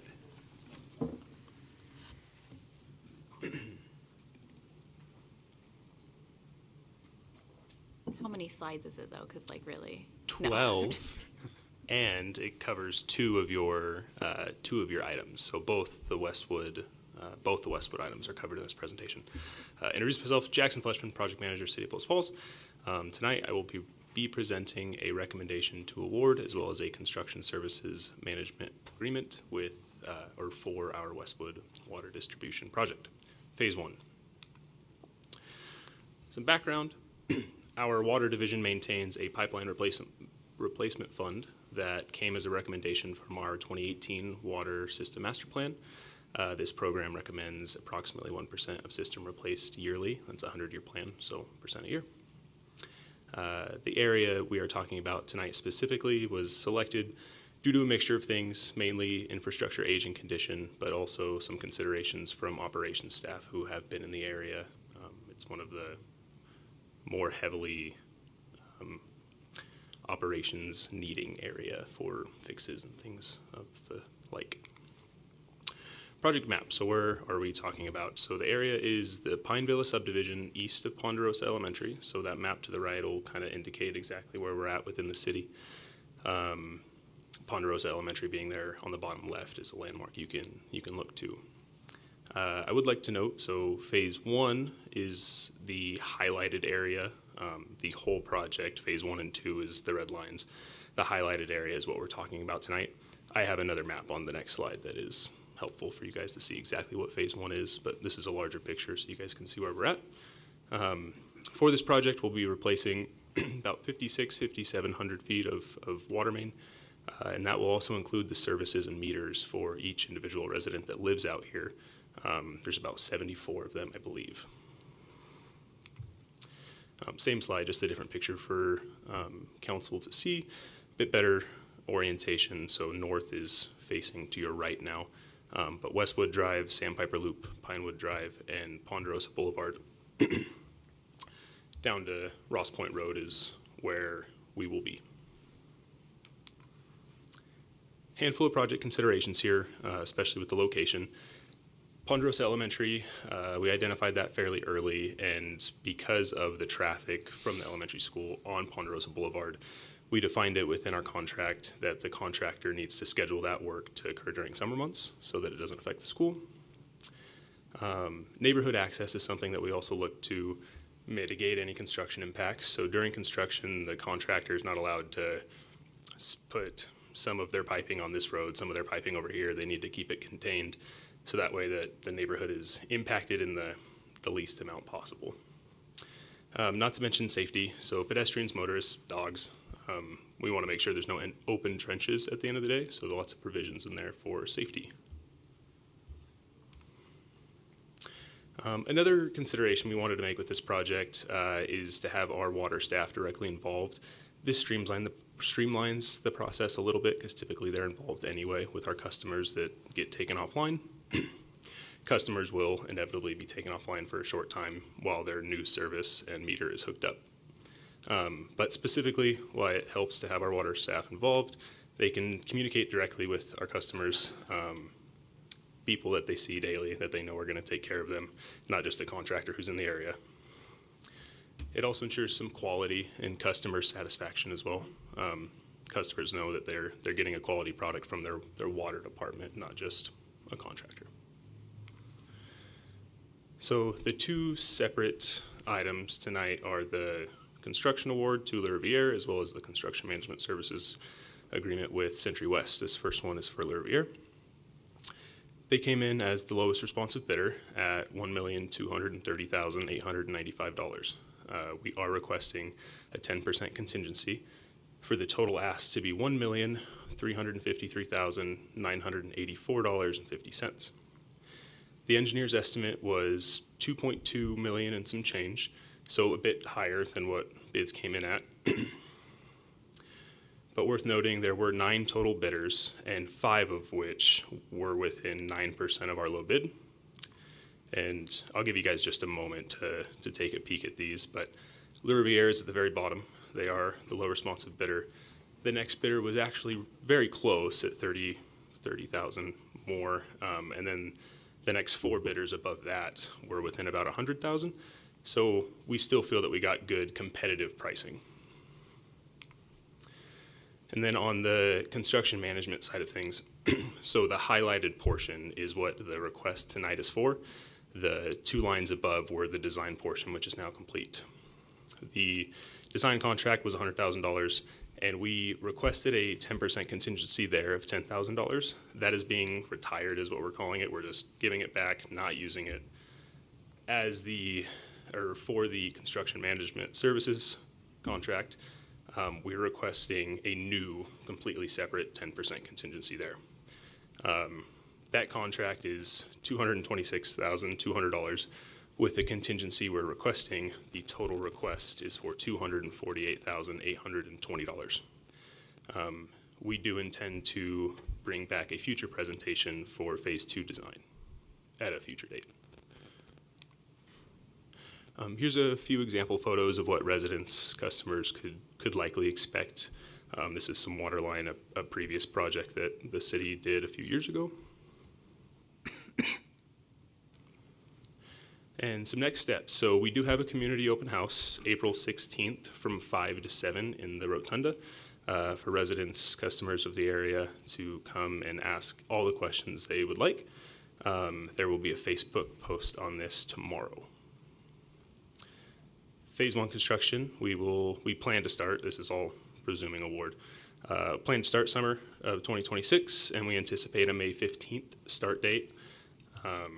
Phase 2 design would occur throughout this fall, looking to bid into the winter, early 27, and then Phase 2 construction, we would anticipate summer of 27. Any questions?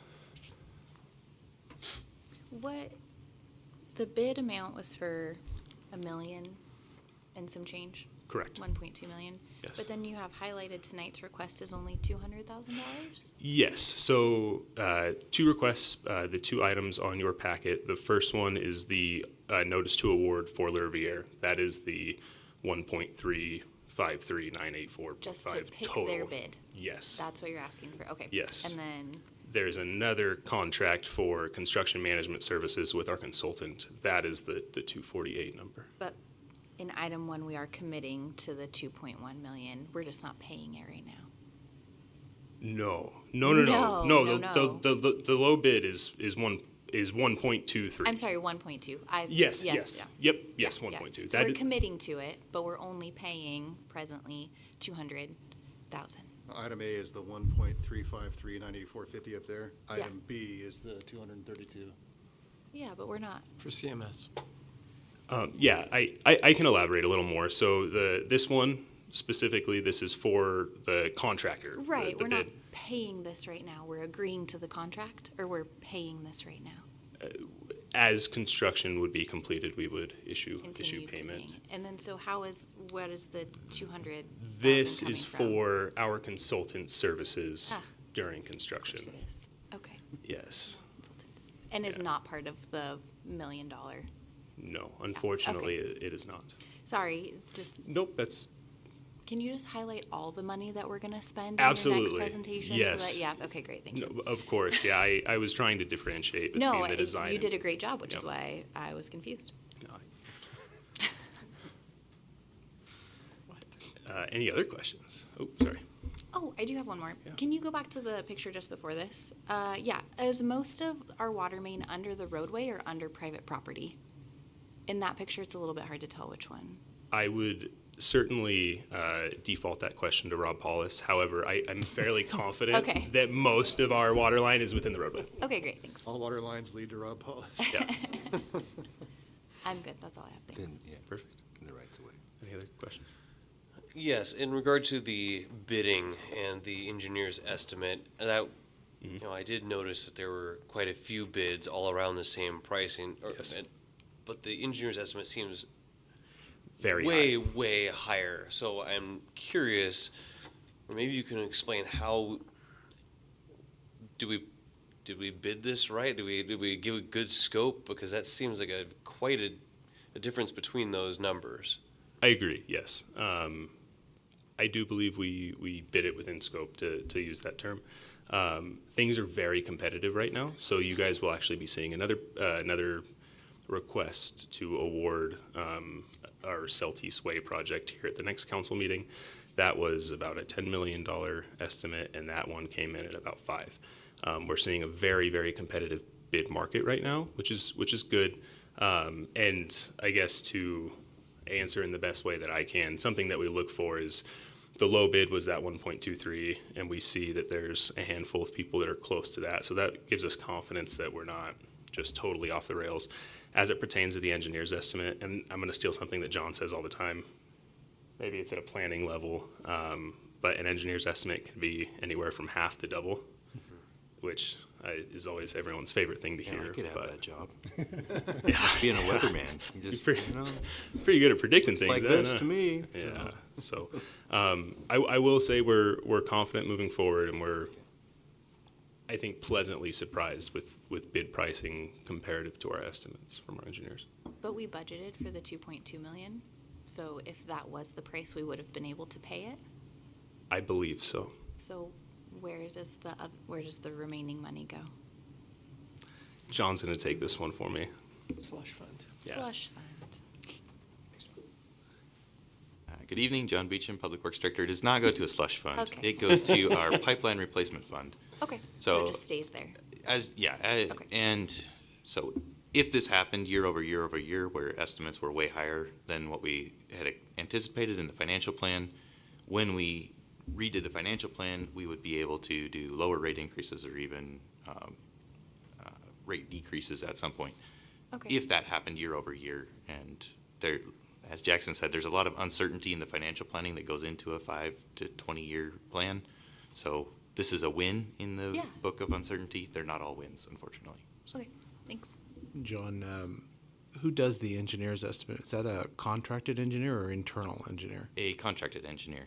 So it's on his slide here.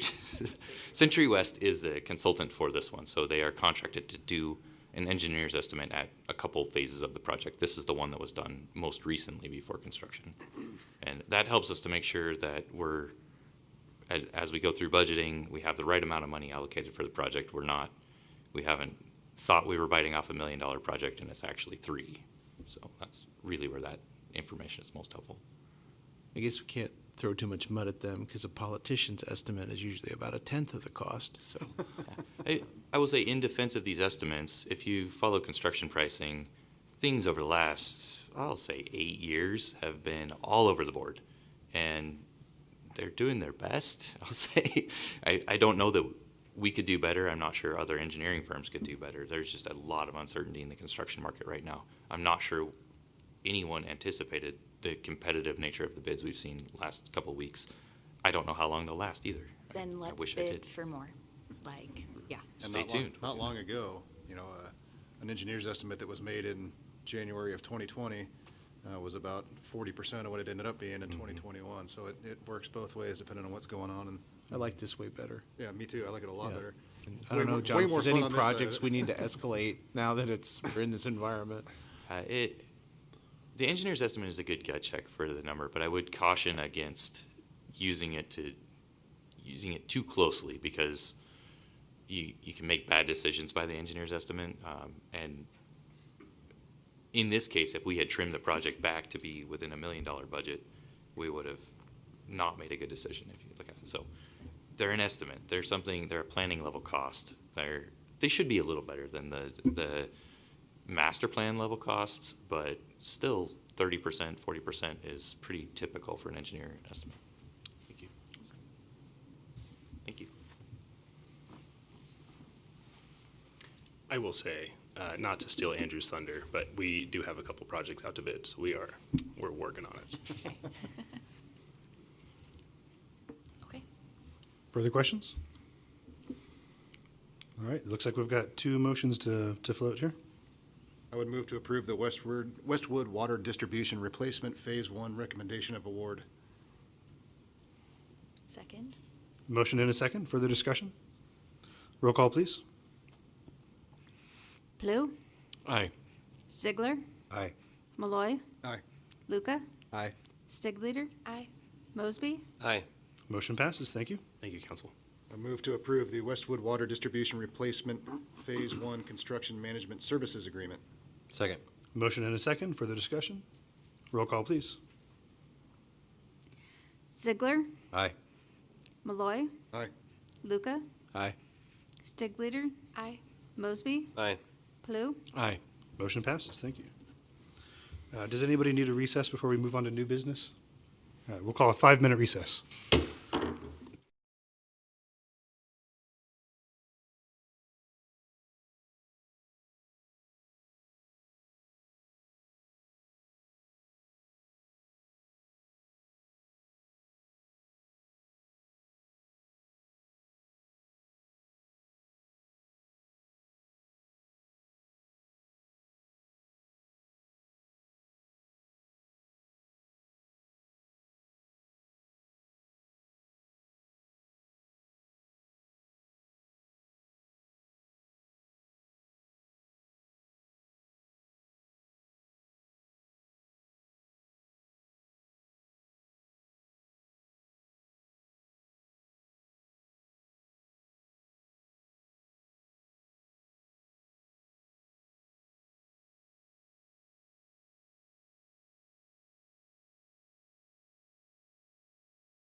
All right, we'll return to order. And next up, new business, contract with Matrix for an Americans with Disabilities Act Transition Plan.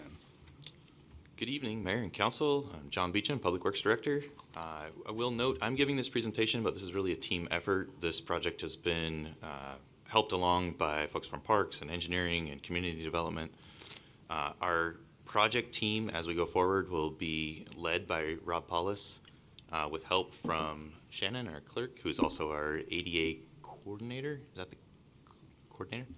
And as well as from myself. So a cross-departmental group that will be implementing this project.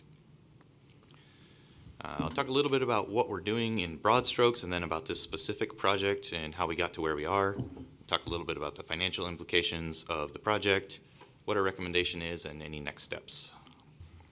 So 1990 Americans with Disabilities Act, commonly called ADA, governs a lot of things that need to be built and put in place to ensure access for everyone in the country.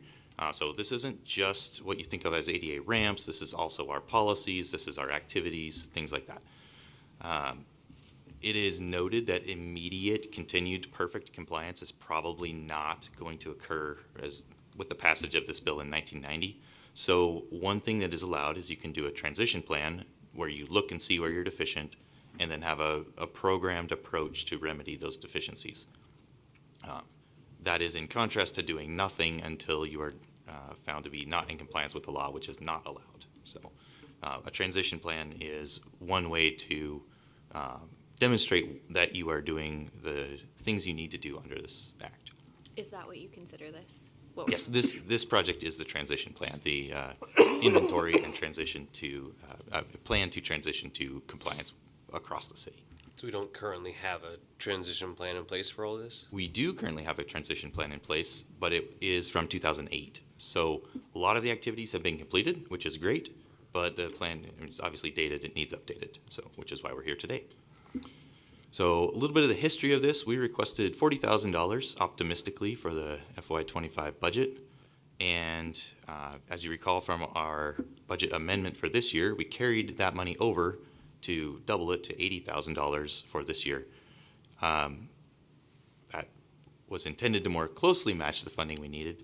However, when we requested proposals in early fiscal year 26, you'll see later in my slides, it's still well short of the money for an ADA transition plan. That being said, we requested proposals in late 2025 and interviewed, I think we got 6 proposals. We interviewed 3 different firms. There were several really good firms. Matrix was the one who provided the best proposal in terms of cost and the best proposal in terms of services for the city. A mix of those two things. They weren't the lowest price, they weren't the highest price, but the services they provided with the price they offered was a really good match. Sorry if I'm jumping the gun, but the prior plan that was completed in 2008, is the scope of this new proposal include reviewing those same facilities that have not yet been done? Or was that plan in 08 adequate for those and we're only looking for things that have been built since then or weren't covered in the 2008 scope? This plan will completely replace the 2008 plan, so we're not going to try to look at the small subset of things in that plan that still need to be carried forward. It's more just a complete inventory of all of our programs. Doing the whole thing over again. Yes. And I don't think that's necessarily wasteful. I think it would almost be more effort to try to include what's close to 20-year-old findings in this current plan.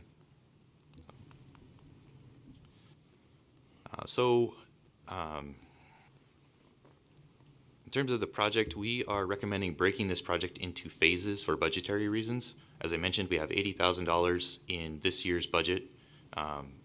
So phase 1 is what we're talking about today.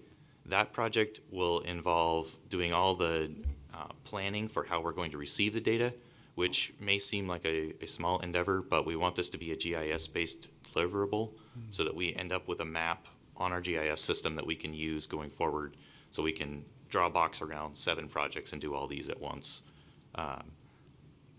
That also involves field investigations and community outreach. The field investigations are the primary cost driver, where that's where you are physically inspecting a lot of the facilities. They have machines that can go on the sidewalks to check the pitch of the sidewalks, and so there are a lot of cool things they can do to make that efficient, but there's just a lot to look at in terms of all of our buildings and facilities and public rights of way, which is the scope of the project. I will say there's an off-ramp in phase one in the event we do not fund phase two in next year's budget, which would stop data collection and develop a plan based on what we've learned, with a recommendation that we come back and do another plan to fill in the gaps at some future time when funding's available. So does that part make sense? I feel like that's an important piece, and I'm happy to answer questions on it.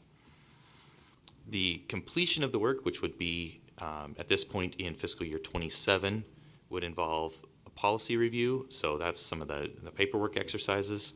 That would be in this project done in the less great weather months, so it's good timing, good efficient use of staff for them.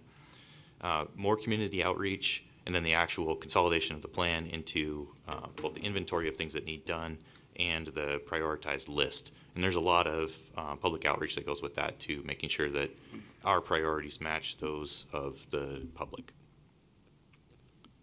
What is data integration planning? That's what I was talking about, where it's developing a system where the data they give us is going to be something that goes into our GIS system, our geospatial information system, if I So have we get that a right. work product even if phase two doesn't go through, is that? Yes, that's where I'm talking about the off-ramp. So we would, currently in phase one, most of the time is spent just collecting data with little analysis.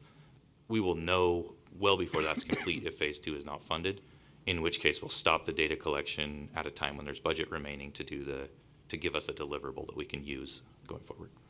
It won't be a complete deliverable, but it'll be a workable one while we look for funding.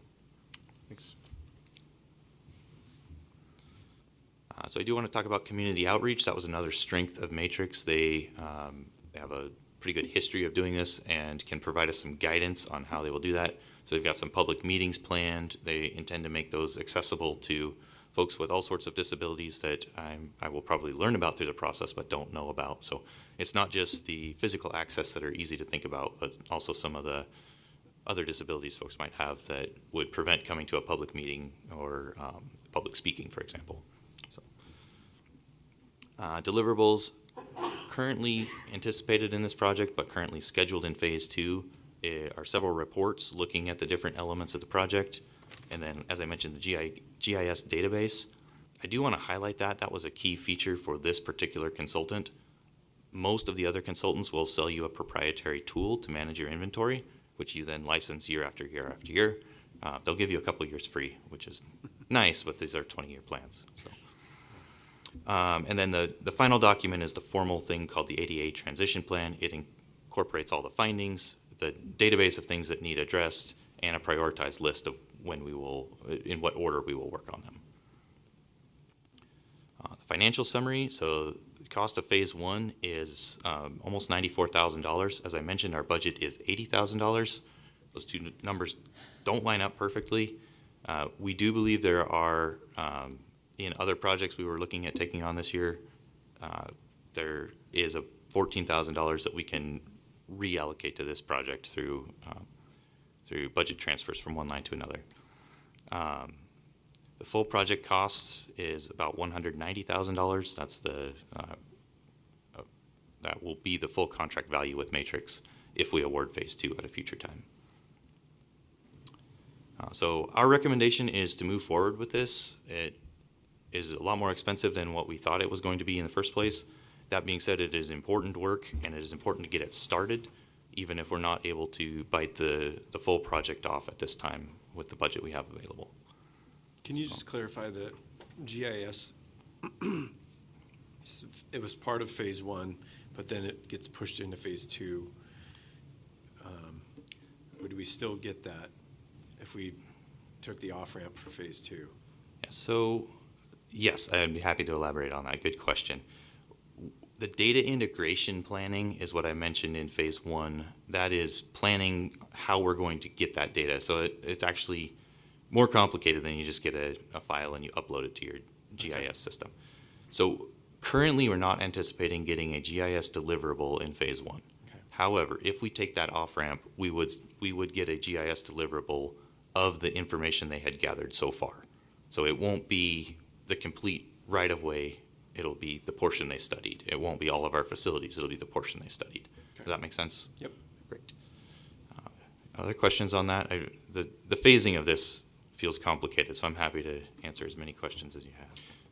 My question is not about the phasing of it. That makes sense to me. I guess my question may be underlying of, we're going to spend $190,000 to develop a plan to mitigate any deficiencies in compliance with a policy that is 36 years old. So I'm assuming that any of those deficiencies would be constructed prior to 1990? No, I think there are a number of ways that a deficiency can develop. So yes, if they were constructed prior to 1990, that's one way. Sidewalks don't stay flat, so a lot of deficiencies can accumulate in that way. Policies we've developed, maybe with the best of intentions, but are not found to be in compliance with the current interpretation of the law. And I think I might punt to Warren a little bit on this, but the interpretation of the Americans with Disabilities Act has also changed over the course of its existence. So something that wasn't previously considered to be a deficiency might be under the current interpretation. I know that is the case with pedestrian facilities at intersections. That has changed immensely in the 10 years I've known about it even. So, I mean, obviously it would have been built to ADA standards at the time, but since that has been updated, we have to come up to compliance. Correct. And so is the requirement of the federal government that mandates the ADA that every municipality look at every one of their existing constructions every time technology increases or this policy is re-evaluated and update every piece of their infrastructure to meet that? As I understand it, the law says you must be in compliance with this at all times. However, if you're not, a transition plan is a way to get there. Quick answer is yes. Okay. So this is part of an ongoing obligation every city, every governmental entity has to be in compliance with the ADA, which, as John alluded to, that's a number of ways you can be out of compliance. Ultimately, the hammer is you might have the Department of Justice come knock on your door. That happened to the city of Moscow probably 10 years ago. They do a full-blown inspection for you, and you find yourself getting this nice little compliance audit with an order to comply that directs your budget to be spent in various ways to comply with the ADA. So that's a place you don't want to get to. This is frankly just another form of master planning that we need to do every so often so that we know that we're in compliance and we're keeping up with our obligations. And so why is it that these evaluations are not part of our other master plans, as we have many of them, including a facilities master plan? So I would say that this is a separate idea. So our transportation master plan is looking at moving cars and people around. People on sidewalks? People on sidewalks, but it's not necessarily looking at the condition of those sidewalks or the condition of the streets. It's looking at the capacity of them. So we have projects then in the city based on our master plans that we build, and we don't look at ADA requirements when we do No, definitely not. So when we build a project, we are building it to all the current codes. Okay. And that is something that we task our engineers and architects with. Okay. So the recent facility upgrades here at City Hall were specifically designed to be in compliance with the ADA. Except that you said that part of the evaluation of this would be things that prohibit disabled residents from coming in public speaking at that podium. So then that would be a consideration that wasn't done when we upgraded this. So I think what I was saying when I was talking about folks who might have a disability that makes public speaking difficult is the outreach plan that Matrix, the consultant, would do is looking at ways for folks who maybe mentally or emotionally aren't able to come speak publicly would still be able to give their input to the plan. And those are considered disabilities that are protected by this policy from That is my 1990? understanding. I have real concerns with this request. I think that it's really great that we do it, but this seems like something that we the scope of it seems very large for the amount of money. Well, not for the amount of money. I think that's why the amount of money is so huge. But we look at so many of these things in all of our other master plans. We're constantly building new things, talking about our facilities master plans and what we're doing. And I can't imagine that a lot of this isn't already evaluated there, and that maybe we could bring the scope in and thus bring the money into the specific areas that you're talking about that we need to look at, that we aren't evaluating all of the time. Like when we build a park in our parks master plan, surely we look at all of this. I think, Robbie's not here tonight, but even our new baseball field is like specifically being developed to be used for people with many disabilities, right? So I feel like there's a lot of redundancy here, and it shows in how big that number is. I think the main point of my understanding of why we're doing this is you're exactly right. When we do build something, that was partly my question too, it is up to ADA standards, and then 2 years from now, they change the standard. So then we have to determine if all that we already did is up to the current standard. That is a crazy expectation of us, right? Absolutely, and I think it's just another Federal example government of how for you. federal programs, you think they're a great, and not that the ADA is a bad idea, but it just continues to grow, and that's how programs never die. at So the we need to government do level. this every 20 years? Is that what the cycle is then? You said 2008 was the last one, right? Correct. I think a best practice is probably more frequent than 20 years, but they need to be done on an ongoing basis. Is there a requirement for the transitional plan to be in place in a certain time frame? Like an updated one? So we are not under any current order from Department of Justice, as Warren mentioned, to do this plan. It's something that we are proactively selecting to do. That is when you would receive a deadline. It's my understanding is if there was a complaint, investigation. There's nothing in the code or the act that specifies if you're not 100% compliant with current ADA requirements and you then default to a transitional plan, there is no requirement for that update. I am not familiar enough with the code to answer that. I don't know if anyone in the wings does. I am not familiar enough with the code to answer that. So essentially, the deadline was decades ago because this was adopted in 1990, and so you essentially had to have one in place Which we within- did. after the bill passed. But then you keep one in place moving forward, and so that becomes this is like an ongoing master planning effort. So until you're fully compliant, always you need to essentially make sure that you're staying in compliance and making sure that you're evaluating each of your programs, each new program that you're adding, each new change. So your website needs to be ADA compliant. So every new service, program, facility needs to be evaluated on an ongoing basis. Which sounds like why it would be a better idea that it lives within each project, and we like keep track of that, like that our policy states that with every project we do this, and we do a master plan like this only to look at things that are Well, so I think, old. again, I think it's just a great example of federal circular reasoning of we're going to require you to be 100% compliant all the time until we change it tomorrow. And then you're also and then the required to next be day, 100% and then the next day. So it's just an ongoing process. It is surprising to me that there isn't a kind of a stipulation of how frequently the transition plans need to be in place, but it sounds like it could be whenever they make the decision to change any specifics of the act. So I do think it's one area where we have some discretion, where we can say our current plan is in place, we've been working on it, we've been doing improvements. It's no longer serving as well to guide us on our projects, and we would be better suited to have a new plan. That maybe we're not doing the lowest priority projects from 2008 just to complete that plan. We look at what the new priorities might be. So we have to have a plan, which is what it sounds like. There's no getting out of that. Is there a way that we can, I hate looking at you and asking this, sorry, but do we have to like do all of the fun, expensive things, like have a robot drive our sidewalks and or give you your GIS? Because it's just quite expensive.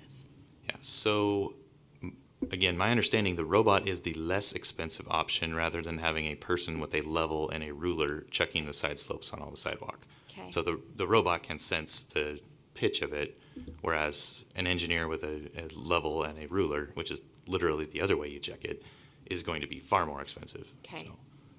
Is there The a smaller GIS plan where we could knock some items off to make it cheaper is really what I'm asking. So, in some ways, I think that's what we're doing by breaking it into phases, but we could, so as an example, if we knew today that phase 2 is not going to be funded in fiscal year 27, the plan we would move forward with is collect good amount of useful data on, we'd probably look to Matrix to recommend which portion of the data they would collect, and then we would write the report based on that study. So What is it could be on the portion? right. Sorry. What is portion of data? Does that mean portion of town or specific buildings? What does that Probably mean? we would break it into a program. So we would either look at public rights of way, so the sidewalks, roads, that sort of thing, Okay. or look at parks facilities and city facilities, public facilities. So it's probably all of the city for a subset of the things that we would look at otherwise. So If we did that, we would still be in compliance if we only looked at a small piece of the city? I can't answer that. So probably not. Yeah. Because you're only then looking at a subset of your programs and facilities, so you could potentially say we're in compliance for those subset we've looked at, but you would not be in compliance for the rest. Could we look at the things that don't already evaluate these ADA standards every time we do something? Like the sidewalks? So I don't know. for what you're suggesting to incorporate it into a master plan, Yeah. we would basically be taking the same cost of this and adding it to the individual master plans. So if we did a parks master plan, they would take the parks portion of this ADA study, add it to their existing master plan, or what the master plan contract would be anyway, and we would get a deliverable on that subset of the facilities we own. That's not what I'm asking for. My assumption is that it's already in the parks master plan, because how could it not be? So it's not something that's analyzed in any of our master planning documents. The full compliance with the ADA is, as an example, there's the handrail behind you right there. Our facilities plan didn't look at that handrail to see if it had the returns on the end of it and the height compared to the stairs. It only looked at whether this room was sufficiently large for the number of folks who would be in it. But when we built it, we would have to have followed ADA standards, right? Because that would have been like the requirement to build it. So I think the nuance there is every time we build something, we do build it to ADA standards. That by itself is not sufficient to show that you are in compliance with the Act. So you have to do more than just meet the code every time you build something new. And you could see that making sense, especially in a city that wasn't growing, wasn't building things. They would say, well, we'll build it to ADA standards when we build a new thing. We're just not going to build a new thing for 20 years, so nothing will get better. That's not really a plan to come into compliance with the Act. I guess, which is why I'm asking that instead of evaluating every single thing in the city, we only evaluate those things that have not been part of the master plans that already exist, that have had the ADA. Well, I don't think you can really put ADA in the master plan, because the master plan's looking out 20 years. So who knows what the ADA is going to require 20 years from now? So in a master plan, it says in 10 years, we're going to build this. Yeah, to ADA standards at the time that we build it, We have right? no idea what the ADA standards are going to be. So you can't put that into the master plan because you have no idea what the future's going to hold. So it can't happen at the master planning phase, because that's looking way out. The ADA is looking, what's everything look like right now? So this plan has no future forward looking. It is only what exists right now and how you're going to change it tomorrow. That's correct. That's all it could be. And it's a look back. So even if it was in compliance 10 years 10 ago. years ago, the question is it still in compliance? My question, I have the same heartburn over spending money on this. It's not that I don't want us to be in compliance. But I'm wondering, with this amount of money, what is the risk of not doing it would be the legal question.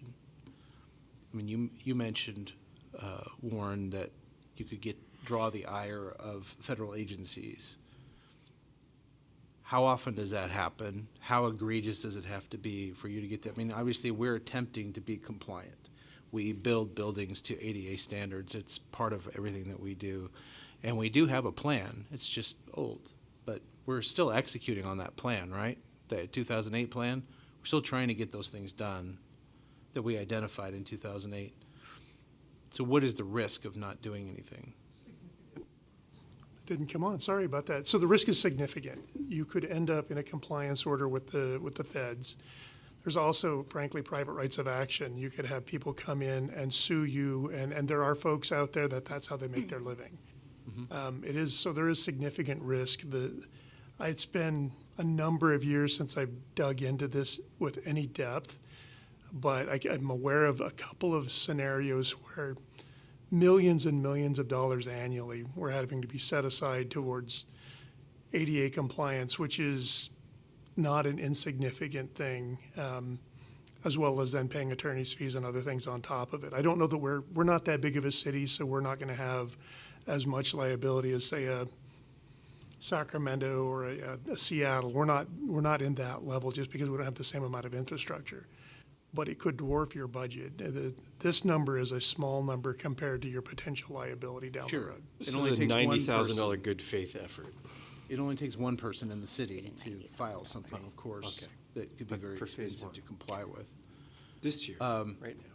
But do we also run the risk of, all right, now we're producing a report that tells them all the ways we're not in compliance. So then they could just go down the list and say, that sidewalk, oops, I'm suing over that one, and this bathroom, does this report mitigate that by saying that we've identified it and we're trying to comply as best we can within the budget concerns that we have, enough that it offsets that risk? That is one of the major reasons to do the report. You are under the act, you are allowed to prioritize your projects. So if you have a plan and you have a known deficiency, but you weren't able to prioritize it yet, having that plan is somewhat of a shield for someone saying that you haven't yet upgraded that. It's a little counterintuitive that inventorying it would be a shield, but that's how it's intended to work. No, I mean, I can see that it could be. The question is it? And, if it is, it makes a lot more sense. Then $200,000 becomes a lot more palatable for a consultant. And I think all of us, also, the other side of this is, I don't want to seem like we're callous or we're only talking about this in terms of numbers. Like, we do want to identify areas where people with disabilities can't access our services and fix those to the best we can. So there's value in that. I don't want that to get lost in the translation of this, but in terms of the spending of the money, if we just looked at it from a financial and legal perspective, helping demonstrate compliance in staff's view is worth the expenditure of money because of the risk of not demonstrating recent attempts at compliance. Is that correct? Yes, I would agree with that statement. Mr. Beecham, please don't misunderstand me. I'm not advocating that we don't support ADA. I just feel very strongly that we have already done it quite significantly in every single project that we do. And that's why I find it frustrating that we have to pay someone to go and look at the things that we've recently made that clearly are in even the recent interpretation of the law. I mean, this building is this. How do you know that? Because, when was this redone? A year ago? 2 years ago? The room that we're sitting in and the one right there? But do you know if they changed anything with AMA? In the ADA? In the ADA? Well, I mean, I guess they could have, but we only redo it every 20 years, so 2 years would be I think considered that's exactly, recent. to me, it's a $10,000 a year insurance policy to keep the feds off of our back, which is, I think, more than worth it considering. I mean, I think it's ridiculous the way that they move the goalposts, frankly, but. No, I think we're in agreement there. I also, it's just when we're looking at tight funding. But you have the money you need to do this. You have the $13,000 somewhere else. We could approve this, and you've already got the money. We have the money for phase one, and it does seem like Rob would like to speak. All sidewalks lead to. Yeah. Members of the council, Honorable Mayor Rob Paul, City Engineer. One of the things I think, we're talking about, have we been building things to ADA compliance? We have to the best that we can. Yes. One of the biggest changes that we've seen very recently was in November of 2023, the Access Board and the Department of Justice adopted the Public Rights-of-Way Accessibility Guidelines. That changed the standards on a number of things that we do. So you take stuff that was prior to late 2023, we were mostly in compliance, but we were not completely in compliance. And so now we don't know on a lot of the sidewalks that were done what is and isn't fully in compliance. We had adopted the draft PROAG back in 2007 and had been utilizing it, but over the course of almost 20 years before they adopted it, things did change. And so it is important. One of the weaknesses in our 2008 study was we did not do an in-depth analysis of our public rights-of-way. And we do need to have a feel for where the compliance is, where the compliance is not, and especially having a plan as to how do we address the deficiencies that do come up and are found, or how a resident or a visitor to the town who's utilizing a accessible route, if they have an issue, how do we get that onto that transition plan to make sure that, yes, it will be taken care of, and here's how we prioritize that. Sure. That makes sense. But I really wanted you to know that we did have that major change at the federal level in 2023. That you seem aware of without a $190,000 report. Well, I know what the rules and regulations are. The problem is, if you ask me to go out to certain parts of town, I can't tell you what's in compliance or not. And if someone comes to us with a complaint today, we would talk with the street department and say, hey, we have a problem here, but we don't have a compliance plan that says, yes, this type of complaint is going to be handled in this manner. And for the Justice Department to come back, and I'm going to, I can't give you legal advice, but from the engineering perspective, and I have taken a couple continuing education classes on this. So from the engineering perspective, that transition plan is the insulation so when the Justice Department comes in and says, what have you been doing? It's not, well, our policy is that we will go out and get the street department, and when we have time, we'll grind down that crack. It's like, no, here's our policy, and we've got the complaint. We followed steps A, B, and C. It's being taken care of. Maybe not as fast as the complainant wants, but there is a policy, and we have been following it. Sure, I understand the $10,000 a year insurance policy statement. I also think that it's worth having meaningful conversations about consultant plans that we do that seem ambiguous and odd that we don't do often, because it is a concern of residents, and it has been brought up even at the national level, the use of consultants and how much money is being made off of doing different studies of different things. So while I know that I tend to look antagonistic in all of our conversations, yep, okay, great. It's not that I don't think that the city is doing meaningful work, and it's not that I don't think that we're doing a good job. It's actually that I think very strongly that we are, and that I want to be very prudent about the money that we spend and how we spend it, and who's telling us that whatever they're doing is worth that amount of money when we're trying to balance those two things. So just to be clear about that. Yeah, thanks. Thanks, John. Thank you.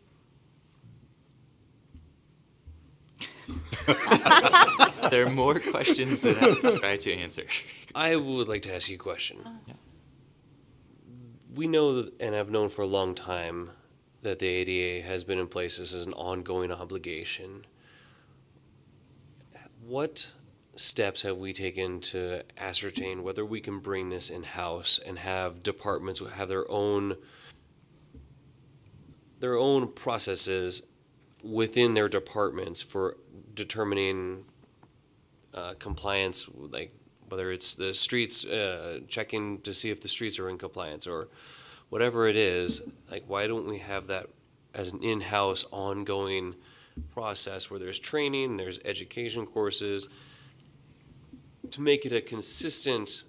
I mean, we know that this is going to be a constant obligation. Why are we not? It seems we're putting ourselves at risk to be constantly beholden to the cost of whatever the consultants are. So I'm wondering, what analysis have we done in that regard? I don't know that we've done a formal analysis of what it would look like to do this in-house. I think the scope of the size of the fee that this consultant is proposing is in line with the size of fees we saw for others looking to do the same amount of work.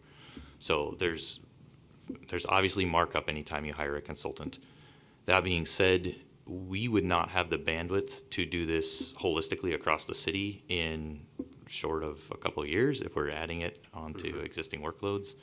I'm very serious. The ruler and level method of checking sidewalks does work, and that is what we would do if we received a complaint right now, and what we do if there is a complaint that's received. Our engineering staff goes out and investigates things. We are not experts, and it would take time and money to make us into experts. It's an intriguing idea, especially when we have a plan that is current and a little more updatable.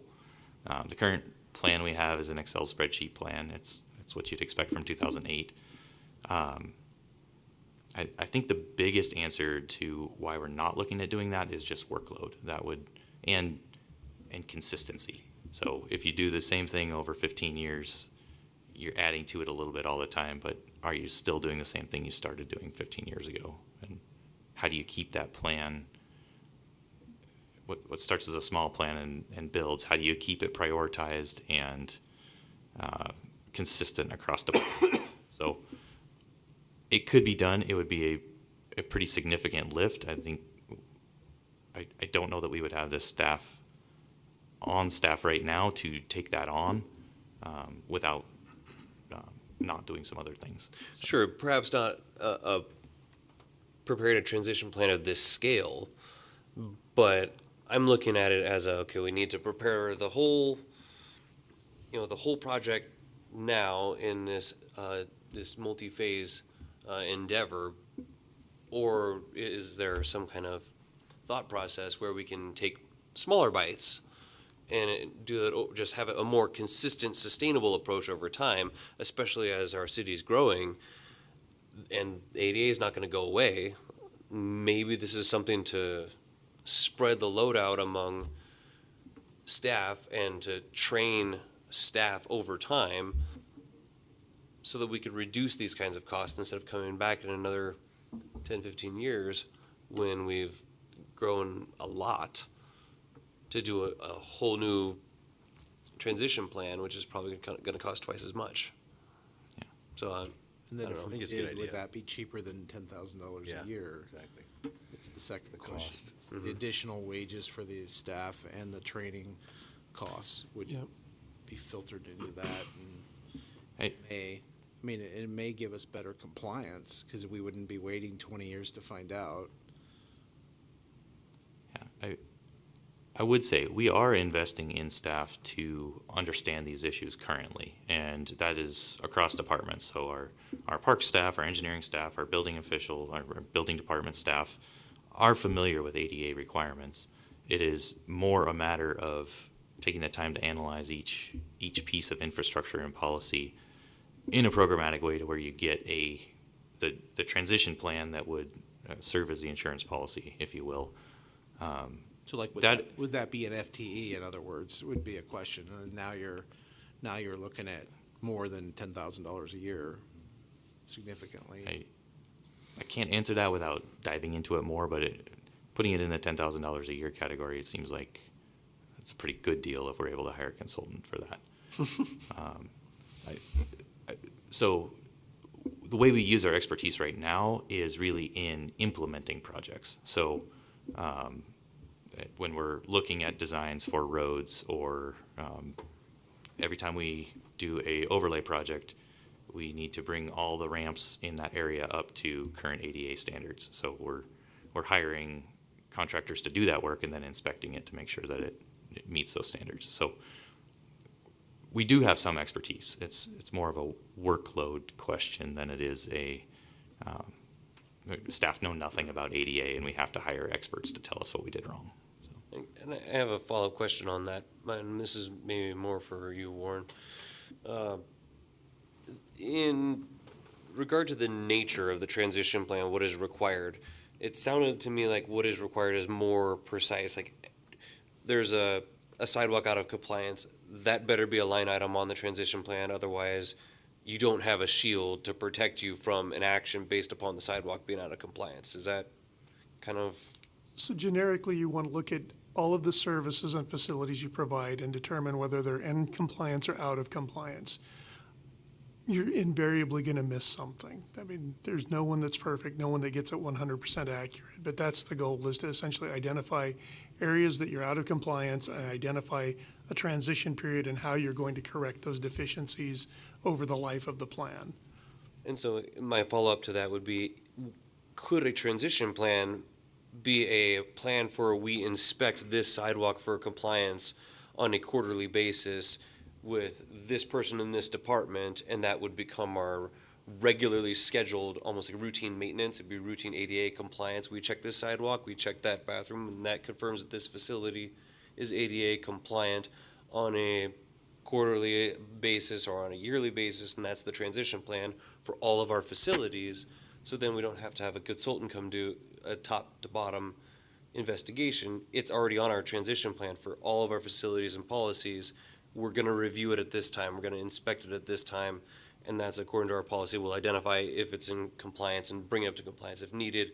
We identify something out of compliance, then the schedule is 6 months later, or within 6 months, we'll have budgeted to put it on our project schedule. I don't know. Is that sufficient for a transition plan? I'd want to think about that and do some reading. I suppose that could work. I think the problem is a practical problem that John alluded to, is just staffing. I don't think we could staff to that level. And it's not just one person, because these are multiple disciplines that don't really bleed over. The stuff that Rob is doing under the ProWAG for sidewalks doesn't really help you understand whether your website is in compliance. It's a different set. Or whether your buildings, the countertop heights or the sink heights or the pounds of pressure to pull a door open, those are different standards that the engineering inspectors are not going to be able to understand. I think you're talking significantly more expense in trying to approach it in that direction. Yeah. Could it be done? It might be able to be doable. The other piece of this is that you're getting out of this is, you kind of alluded to this, is you're going to get this punch list of things that need to be fixed. Then you need to start budgeting to that. It's kind of getting back to some of the things we've been talking about in other areas where you've got this backlog of deferred maintenance. You need to know what that liability is so you can start budgeting for it over time to be able to punch those things off, because the transition plan isn't just to identify the deficiencies, it's to fix the deficiencies. That's all I had. Thank you. To my mind, this is just another audit. We have to audit our financials. We have to audit ADA compliance to make sure we're staying within the lines of federal law. And the feds carry a pretty big stick, so I'd like to stay on their good side. And I would also argue that one of the deficiencies of the 2008 plan is that 2/3 of the city didn't exist in 2008. So if the feds were to come here and say, hey, where's your plan, that'd be absolute proof we're not in compliance. Yeah. So I think it's probably overdue. I move to approve the contract with Matrix for an Americans with Disabilities Act Transition Plan. Second. Motion and a second. Further discussion? Roll call, please. Malloy. Aye. Luca. Aye. Stigleader. Aye. Mosby. Aye. Klug. Aye. Ziegler. Aye. Motion passes. Thank you. Next up, park naming policy.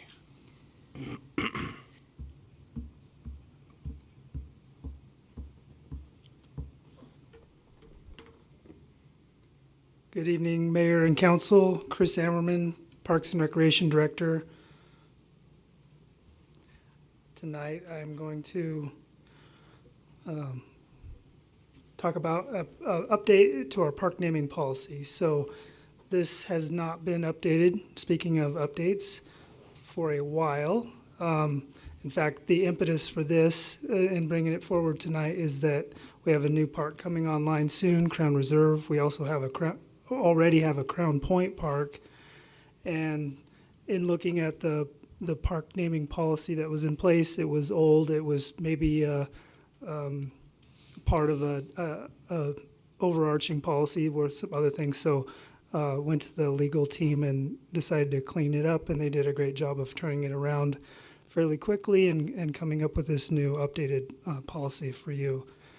I think the the purpose, and I just highlighted the kind of the keywords here, obviously is to name parks, but I think being consistent and having a consistent mechanism for evaluating and selecting those names is important. So that's why this policy is coming forward tonight.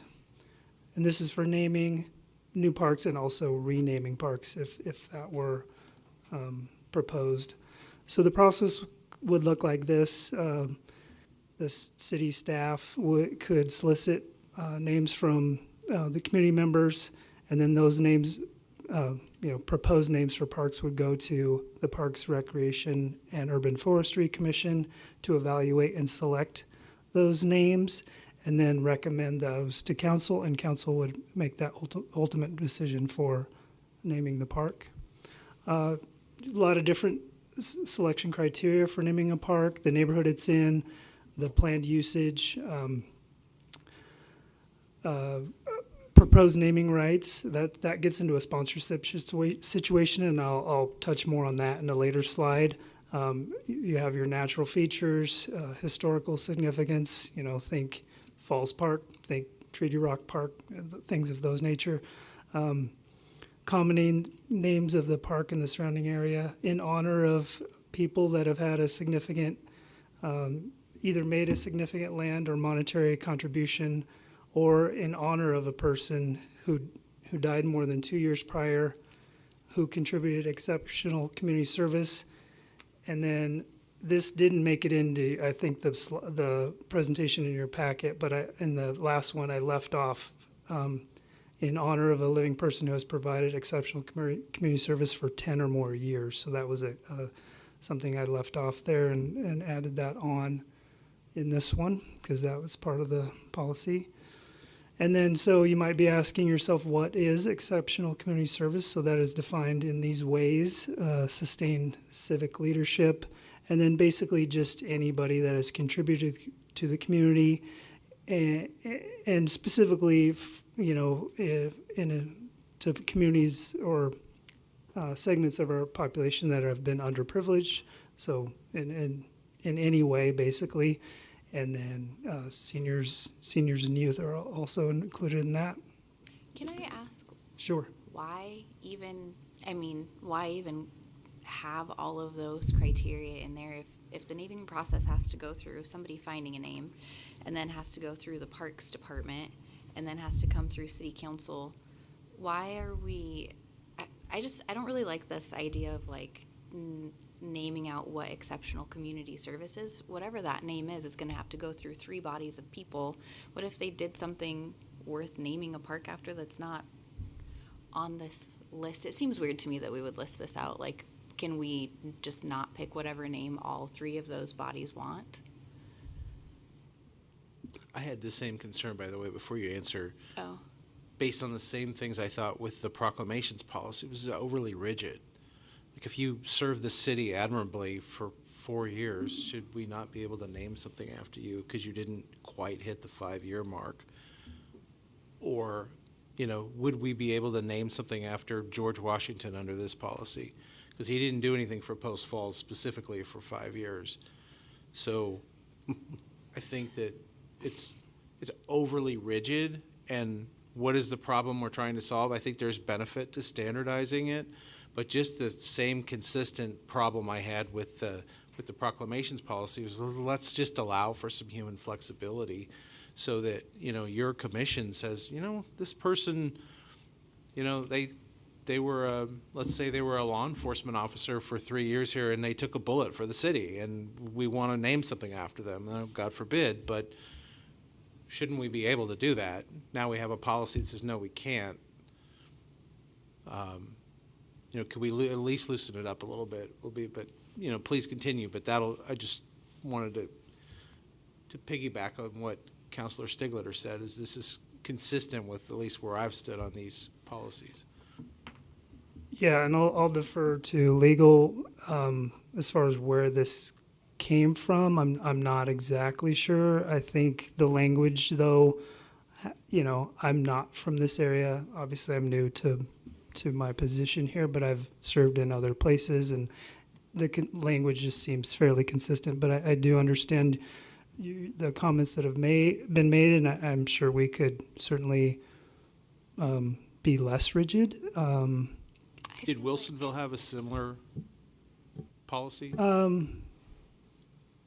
Yeah, I don't know. I couldn't tell you the verbiage exactly, but just as you look at policies, you look at what different agencies are using, and I've seen similar language as I've read and done research on it. You know, given the fact that you are ultimately the decision makers, I think maybe if it came to that, you know, I don't know, legal will help me out, but these are just kind of guidelines for what we want to see. If someone was out of I mean, certainly we could loosen up the language if that's what you want to do, but I'm just trying to think about the process. Could it look like, hey, because usually when you're naming or renaming something, there's pressure from someone to do it, right? Like you're saying, like someone died and you really want to honor that person. So that'd be probably a special circumstance, and it wouldn't fit this language exactly, but you being the ultimate decision-making body could probably override that. So to kind of chime in on that, I do think the purpose of the policy is to sort of establish the mechanism for evaluating it, especially for a lower commission to be making a recommendation, right? You're setting the sort of, here's what we're looking for, provide us a recommendation based on this. I don't think these are hard and fast rules. They're going to make a recommendation based on, well, you know, whether or not it's been 3 years or 5 years. I think that's in the discretion in the recommending body, but it's establishing this sort of framework that we're working under. And then, yeah, it does come to council to eventually make that determination, even if it's contrary to the recommendation or in accordance with the recommendation, or we hear your recommendation, but we think that this is enough. So it's just to That's establish wise. I the think framework. it could have a chilling effect, though, on someone making a recommendation to the Parks Commission. They might see our policy, though, and say, well, they're not going to qualify.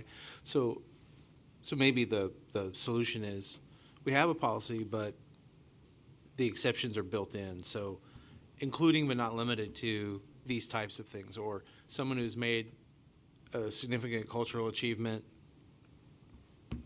period, not just to the city of Post Falls within the last 7 minutes. Well, that's what it says, though. What's that? I find that the text is actually pretty broad, to play the devil's advocate on this. Okay. So George Washington, I think, would qualify as a historical or culturally significant person under the selection criteria. I think a police officer, God forbid, if he ever took a bullet, or he or she was a living person who has provided exceptional community service, I think they would definitely qualify under this policy. So I don't see it all that restrictive. I am of the same mind that I think it should have a pretty broad scope, but I do think it's important to provide a framework, as Field mentioned, to kind of winnow down what is significant and would have a lasting effect in naming of our parks. Well, like it says historical or cultural significance of the area. If it just said historical or cultural significance, it's less specific. Where does it and say? now George Washington is included. You know, So what I'm reading says just historical or cultural significance. look at the. I'm in the draft policy. So each one of those evaluations is It's actually in the policy that says. Yeah. Yeah, it doesn't have to meet all of those. Yeah, those are just ways that the name of a park comes about. Those were just kind of examples. So But I it doesn't apologize say, if it says in one or more of the following areas. I mean, so you do have to meet one or more the way that the policy is written. If I may, I'd love to have exceptional community service still in the policy, just not in the definition section. Can we just have it lower down as an option, but we So don't the- have to define it? The one or more following areas is for that exceptional community service Right. definition. That's what we're arguing about, I think. Sure, but you don't have to meet historical significance and exceptional community service. If that makes Yeah, I think, can we just not capitalize exceptional that was my point, like, exceptional community service is a fine thing to consider when naming a park, but does it have to be defined A through F? And I wish I could tell you what letter F was, 6 things. But just have it, like, not in the definition section, but down below where it says evaluation and recommended by Parks Commission, and, has like a bunch of ways to name it, which is fantastic. Exceptional community service, totally agree. Does it have to be defined out with 6 points in capital letters? Like, I don't feel like that's necessary. Joe, you go. Like, you have something to say. Oh, I actually agree with that. Okay, great. So if I might, most of this is carried over directly from our existing policy. We did water it down some to make it a little looser. We certainly can go into the exceptional community service and make these examples of ways that you can render exceptional community service, so it's not an exclusive list. That's. No, I want you to take it all the way out. I don't want you to define. I don't like that. Well, I know, but I get to vote and you don't. Sorry, it's getting late. We can make it clear that that's not an exclusive list. These are examples of ways that you could render community service that's worth recognizing. Part of this, I think, and I'm going to speak probably out of turn because I don't write these kind of policies all the time. I'm not an expert on park naming policies. I have, shocking, I know. You have a park, though. Yeah. Maybe that's a CE course you could take. Yeah, I'll sign up for that. I'll look and see what I can find. But I have watched over a number of years the controversies that can surround requests to name and rename parks. They can get kind of bloody and they can get kind of painful. And so I think these types of policies have evolved over time to try to provide some sideboards and some parameters to try to solve some of that bloodletting. It can get, there was one in a community near us where they went to a community survey. They didn't like the outcome, so the council decided to ignore what the community survey was, which then led to another whole round of fighting. It can get exhausting, I guess is the idea. And so I think these types of policies are really there to say, have you thought through this? Is this really the step you want to take? To have a little bit of a deliberative process where at the end of the day, it's a recommendation and y'all get to do what you're going to do and make a decision based on whatever you think is appropriate. We can provide more flexibility. That's the easy part. It's really trying to make sure that you're going through some sort of deliberative process to kind of put the brakes on and make sure that what you're doing is the right thing for the community. I agree with that. The part of it, the potential issue with it being so specific, and I know there is still some leeway here, but is that if there might be a really good name put forward that the council never sees because Yes. one of the previous That was my reviewers concern. didn't think it met this qualification. Yeah. Whereas We never hear about it. Whereas if it got to the council, it might be, actually that's a really good name, even though it doesn't quite meet the 5-year. They were here for 4.5, whatever, right? So I guess that would be the one concern. I don't know how often we rename parks, so we're probably beating this horse to death a little bit, but that would be one of my concerns. I would rather see a policy about renaming than such a restrictive naming. Well, renaming is part of this policy. So we'd follow the exact same steps for renaming? Yeah. Okay. I also have a question about sponsorships, whenever we're done talking about exceptional community service. Yeah, so that's right here. Sponsorships cannot be permanent and may not last longer than 10 years without renewal. Naming right agreements may apply to the full park or a portion of the park. So what was your question? Somehow I missed the without renewal. If you pay for a park or whatever, like, I don't know why you can't just have the name. And then how much does it cost for the city to rename a park? Yeah, well, that would be part of the agreement. So usually it looks like, I'll give an example, Century League Fields in Medford, Oregon. So they get to put their name on it. They provide a substantial contribution at the beginning. Usually put a limit on that because with maybe give them first right of refusal at the end of a 5 or 10 year period, whatever you decide in the agreement. Then they can re-up, or the name can go to someone else and it can go out to So like a RFP or a Do we have open people bid. beating down our door to sponsor parks to get their name on them? Not as far as I know, There's a potential of but that. there I is think there is what- definitely potential for Absolutely. I that. mean, we just talked Okay. about a couple weeks ago about American Legion and Little League Yeah. Baseball. I think that would be a great opportunity to solicit for park sponsorship. Okay. To defer the cost of city maintenance on the field that they use all the time. Okay. I mean, the American Legion does that kind of stuff all the time, so I think it is very relevant.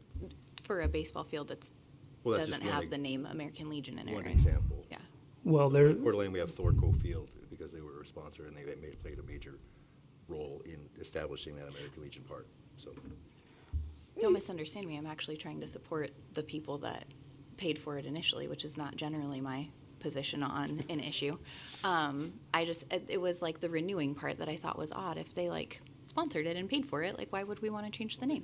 No, but like an existing park that somebody comes and says, Charmin wants to make this the Charmin bathroom at whatever park, they can do that for 10 years, but it's already there, and then they're just naming it. And then 10 years later, somebody else gets a chance to make it the Angel Soft bathroom. Okay, everyone, you heard it here. knows Like his we're toilet looking paper. to get sponsors for our parks because Actually, a great way to generate revenue. It really is. In fact, in my experience, it's been the governing body that hasn't wanted to commercialize their parks. So if you made it known that you were open to that, then you potentially could have people beating down your door to, not really, but at least coming to you and working through an agreement to put their name on something. I've seen it more so in like the Park and Rec district, the special districts. I don't know if they have those in Idaho, but they do in Oregon. Bend Parks and Rec, Les Schwab Amphitheater, which then turned into a home builder amphitheater after a 10-year period. So that's definitely a way to leverage private money to bring your park system forward for sure, with significant Rename City Hall. donations. But I like the renewal period because when you put a company's name on your park, you're effectively advertising for them on an ongoing basis. So it makes sense that there would be an ongoing financial connection there too. yeah, and so again, in my experience, it's been the governing body not wanting to commercialize their parks. So it's completely up to you folks how you want to see that move Is forward. the amount of money that constitutes a sponsorship somewhere else in our policies or determined by park somehow based on the park? Or just since we're I talking think it about just says in the policy that would be part of the agreement, which we haven't Seen one. started that Okay. conversation with anyone. So. Okay, all right. Okay, so moving on, name changes. So park names are intended to be permanent. So we're not really wanting to do a bunch of renames here. Mostly it's just for our new, we're adding to our system with all the growth. So mostly we're going to be talking about a new park and giving it a name. But if we did decide to go down that road, or if there was some pressure to rename a park, it would follow the same process. Fun fact, I'm sure all of you know this, but as a newcomer to the area, I didn't know until somebody told me, and then I found this picture in the archives of Camille Park used to be South Park or South City Park. So it has happened. But again, it's not something we want to do often as far as renaming, but naming new parks, sure. So any more questions or discussion? Sounds like maybe we just want to drop the definition of Exceptional service. Yes, thank you. Exceptional community service, but Are you going to need to poll us like- on that? Because it doesn't sound like we're all on the same page. Well, I that's would up move to you to folks. table the park naming policy to a future meeting to allow staff an opportunity to allow more flexibility in the language. Second. Motion and a second. Further discussion?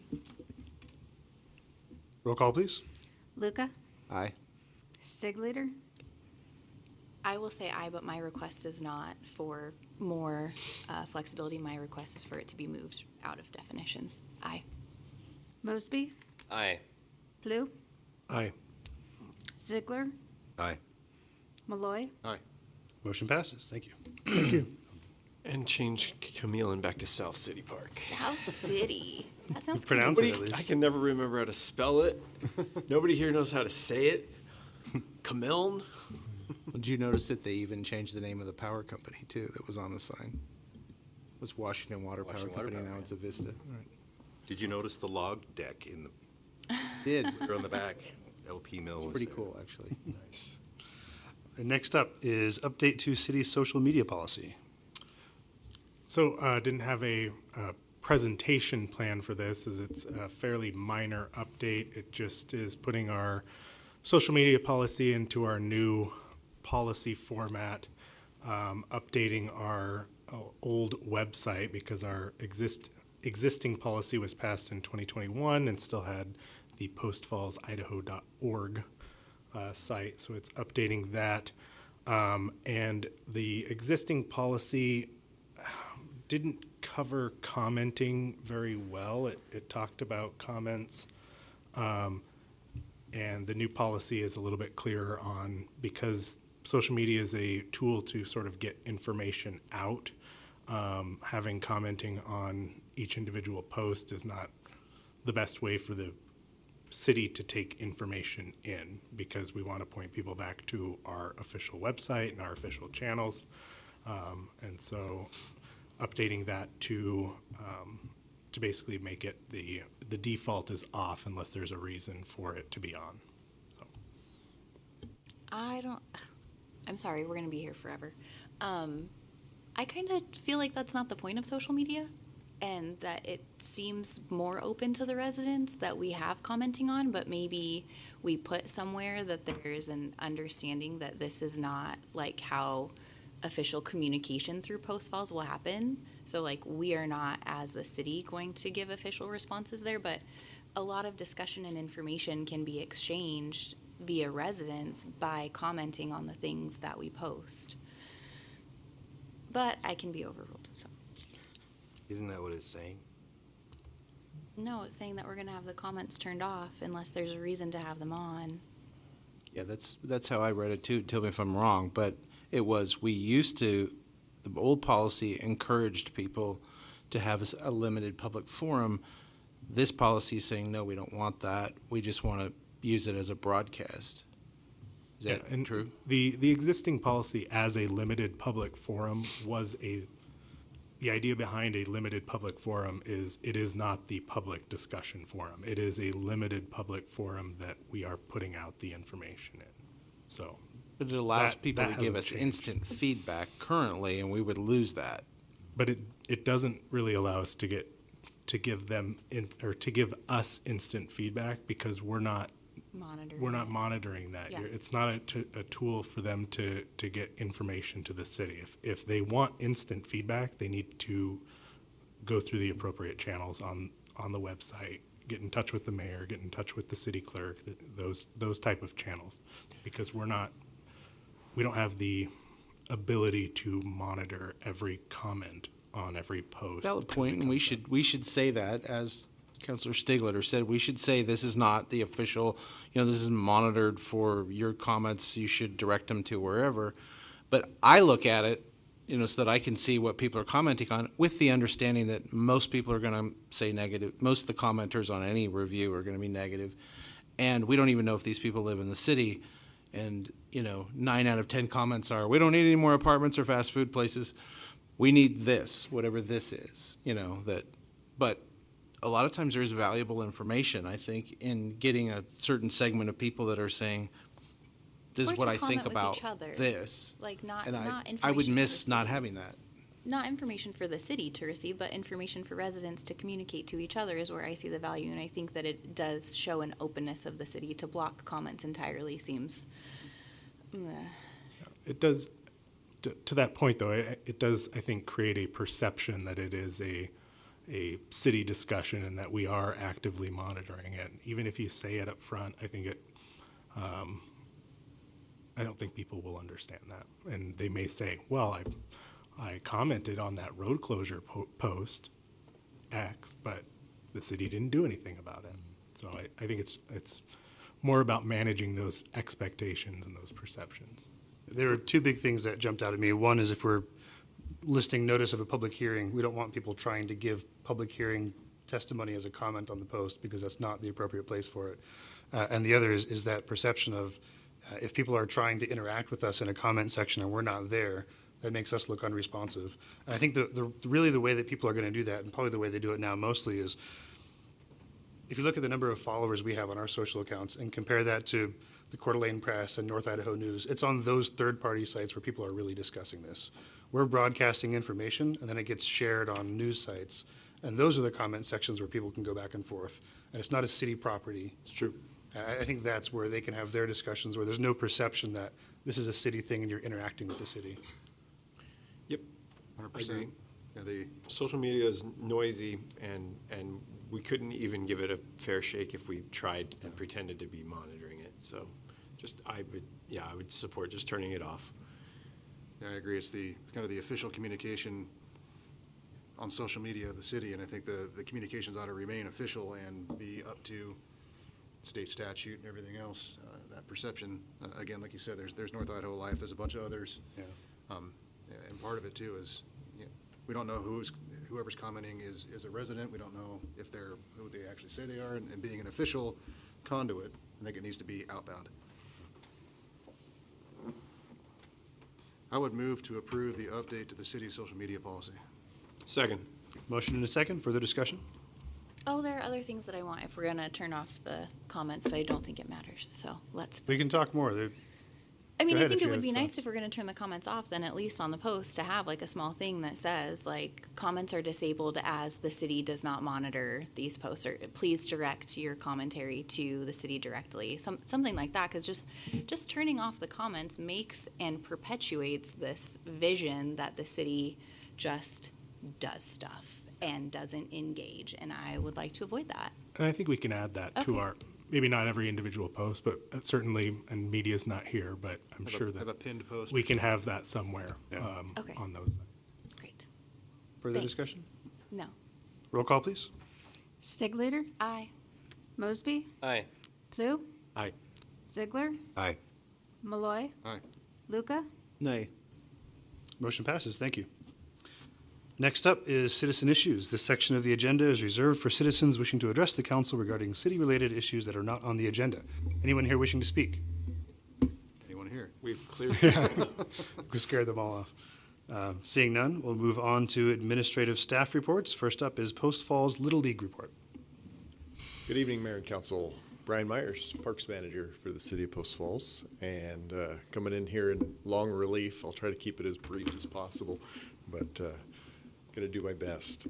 For many of you, I'm a new face up here, so wanted to give a little brief introduction. Been the Parks Manager here since 2014 and worked for the city since 2010. So the MOU that was discussed by Little League was something that I brought before council back in 2020, and that we generally worked under following like the 2016 and 2017 season.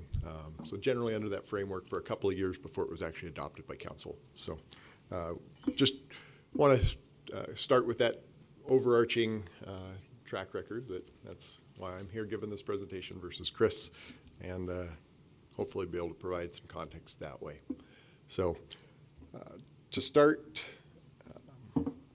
just review the primary concerns that were voiced at the previous council meeting. Primary, off the top, was the statement of annual cost to support their programs at the city facilities of $12,000 a year, and that impacting the ability for their programs to exist in Post Falls on city facilities. They pointed out that neighboring communities don't charge their Little League organizations for utilization of their facilities. We'll touch base on that and where that plays out. And what we found in researching that, the identification that they do provide significant volunteer efforts to support their programs and to the city facilities as well. So we'll talk through what that has looked like over the past 10 years. And then there was this piece of the desire to prioritize youth access, local access, I would say, local youth access over out of city or out of state access to facilities, and then also prioritize youth versus adult. And then the large ask is for additional fields to support the activities. So with that, we'll kind of go into inventory. That's where we'll start. So inventory that the city manages. There was a little bit of confusion that I think was represented in that discussion of, I think the number was 13 fields that they utilize. We have 5 in our parks inventory that are city-managed parks facilities. It further gets noisy because our MOU was drafted back in the time where we were operating under an interlocal agreement with our school district. And at that point in time when it was drafted, the City Parks Division retained a portion of the revenue for fees associated with the use of school district sites, basically handling that reservation service. And we handled the booking of all non-high school sites. So that was the previous interaction. That interlocal has now changed to an MOU, and prior to that, we unwound some of those responsibilities or roles following COVID. We stepped out of that role about the time the MOU was signed. So within our city inventory, we have 1 full-size baseball field at Brett James at Sportsman's Park, and we have 4 youth fields, 2 being at Chase, 1 being at Sportsman's Park, and 1 at Corbin. School district provides 3 additional full-size fields and 8 youth fields throughout their system, youth or fast-pitch softball. Generally, in our minimum level of service, so kind of when we decide to trigger the addition of a new facility, we aim for 1 field per 3,750 in population. So that generally puts us dead even right now in our current population when you count the school district facilities towards that inventory. That has historically been the way we've done that. We've taken the full community service of both city offerings, school district offerings, and other service providers. So Real Life Ministries, when their soccer fields would be an example of another service provider that provides inventory to the community, some level of threat that could go away at some point in time. So just to kind of paint the picture of where we stand in terms of inventory. Brian, does that include the 2 parks that will be coming online at Tullamore? Does not currently. Okay. Yep, those are, the acreage does for our acreage level of service, but the facility, based on that number, will provide additional capacity to allow for a little bit of growth that will happen until the next period of time we add some fields. So. And how do we arrive at that ratio as the target ratio? That's something in our Park and Rec Commission reviews on a periodic basis and provides updates to. It also folds out of our Park and Rec Master Plan and the community input that happens through that data gathering and community input early phases of our master planning process. Thank you. Yep. And I will also note that a previous version of our impact or our level of service did differentiate the full-size field versus the youth field, and at some point in time that was gone away with, and we just went with the baseball, softball field generally. So that's where we stand today. Back in 2015, we had a field fee of $10 per hour with a $35 prep fee. That held pretty steady for a period of time. We dove into some cost recovery and fees associated with field use with our Corey Sports Master Plan. It's Corey Sports Complex. At that point in time, it was called the Tullamore Sports Complex. We dove into that really granular. Came up with operational costs for the facility at build out and some revenue projections of what that facility could be. It identified at that point in 2020, a $20 an hour field fee. So 2023 came along, we're starting to move our way towards that $20 per hour based on that early direction that was kind of captured with various stakeholders, staff, council, Park and Rec Commission around that specific project, but knowing that we have this other inventory that looks very much the same as what's up at now the Corey, that we can't just shock load that as soon as the quarry comes online. We got to work with the community over a long period of time. And so here we are in 2026. We've now hit that 2020 recommendation for a fee amount. And then kind of that midpoint 2021, we had the MOU that established Little League paying 50% of the hourly rate, and also them excluding their field fee. The other item I'd like to highlight here, and I mentioned this to our Park and Rec Commission, that at that point in time, it may have been the first time that Little League learned that our field fee was $20 an hour. That was my mistake, and we've asked, worked with Chris to say, it doesn't seem right to make this change, especially now that we didn't notify them well in advance of their season that their fee was going to be $20 an hour times 0.5. So we're sticking with that $15 an hour with the MOU structure around it for this season, unless I hear differently from you tonight, to move forward with the adopted fee at $20 an hour that was done at the last fee update at the budgeting process of late 2025 for the 2026 season. So that was my misstep, just coincided with further pushback on the fees. So MOU summary, Little League organization is given a 2-week early reservation window. So generally the way that plays out currently, we open our fields March 15th for activities. We open for the general public March 1st. Little League gets an early offering notification that all of that's going to occur around February 15th. And that generally has worked pretty well from the staff's perspective, that we're able to receive the bulk of the reservations. We layer those in right behind our own planned activities for our Park and Rec programs. We send them a quote of what that will be. Oftentimes that results in some additional back and forth between the organization and us to ultimately revise their starting schedule. As we get into the field fees, some of those early quotes have been represented as part of their total cost of operating versus what their actual invoices have been. So some of the ambiguity around it is the nuance of operating a program. They do get the 50% reduction. Within that, Little League is responsible for the dirt maintenance portion of the field. So generally the way that plays out for staff is we take kind of the safety level maintenance of the field itself. So we're going out on a weekly basis, maintaining things at flattened level to the best of our ability, but we're not the primary individuals out there for Little League programs, putting chalk lines on the field, painting the turf, packing holes for the mound, and all of the things that go into making a field playable on a daily basis. So that's one of the items. They also get exclusive use of the concessions facilities at Sportsman's Park. So they have some revenue potential out of operating those facilities that no other user gets.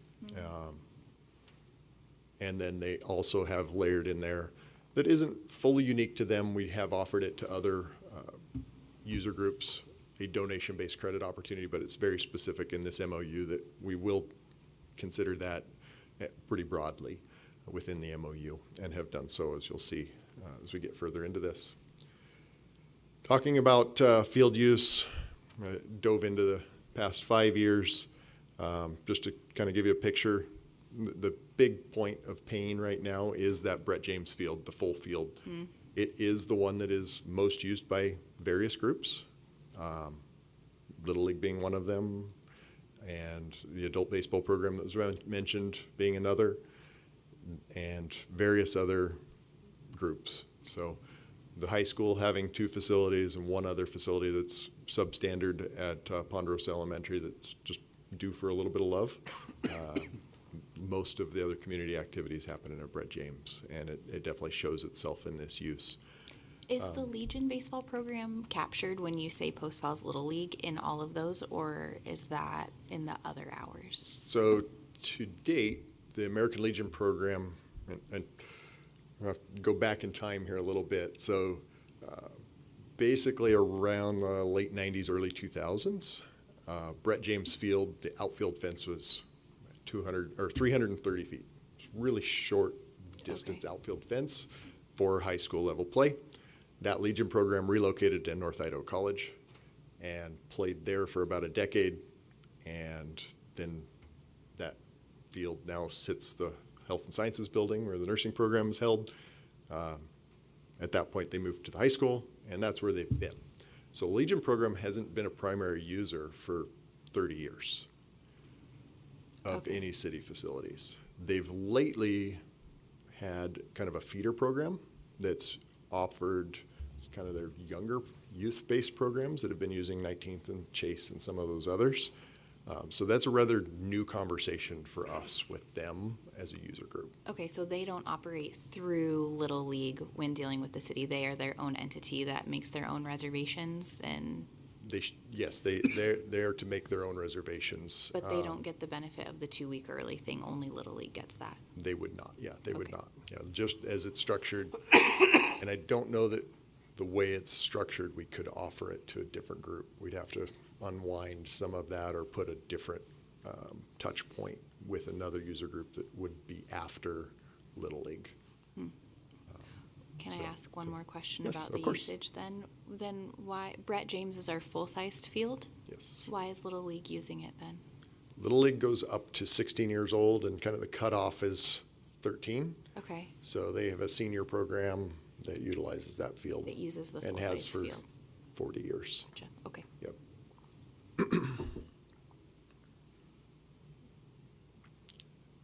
So all told on this, I did some quick math on where we're sitting for, the other point at Brett James, it is constrained due to some title restrictions on the site due to the way we acquired the land. It was a donation for both White Pine Park, at that point in time, North Park, that has also gone through a neat renaming policy. White Pine and Sportsman's, those both came to us from the same landowner that established St. George's, so there's an agreement for shared parking. So Saturday evening through Sunday afternoon, we don't allow competitive play or programmed use of that facility to accommodate the parking facility for St. George's Church. And that's in perpetuity, that It agreement? is. It is. And beyond that, it would create a substantial amount of conflict. Yeah, they need it. They need the parking to operate their facility, and I think we'd be putting private vehicles at risk if we had active use at that point. That would have other unintended consequences that we'd have to work through. On the in-kind donation piece, early on, prior to the MOU being established, again, we kind of generally worked under that framework.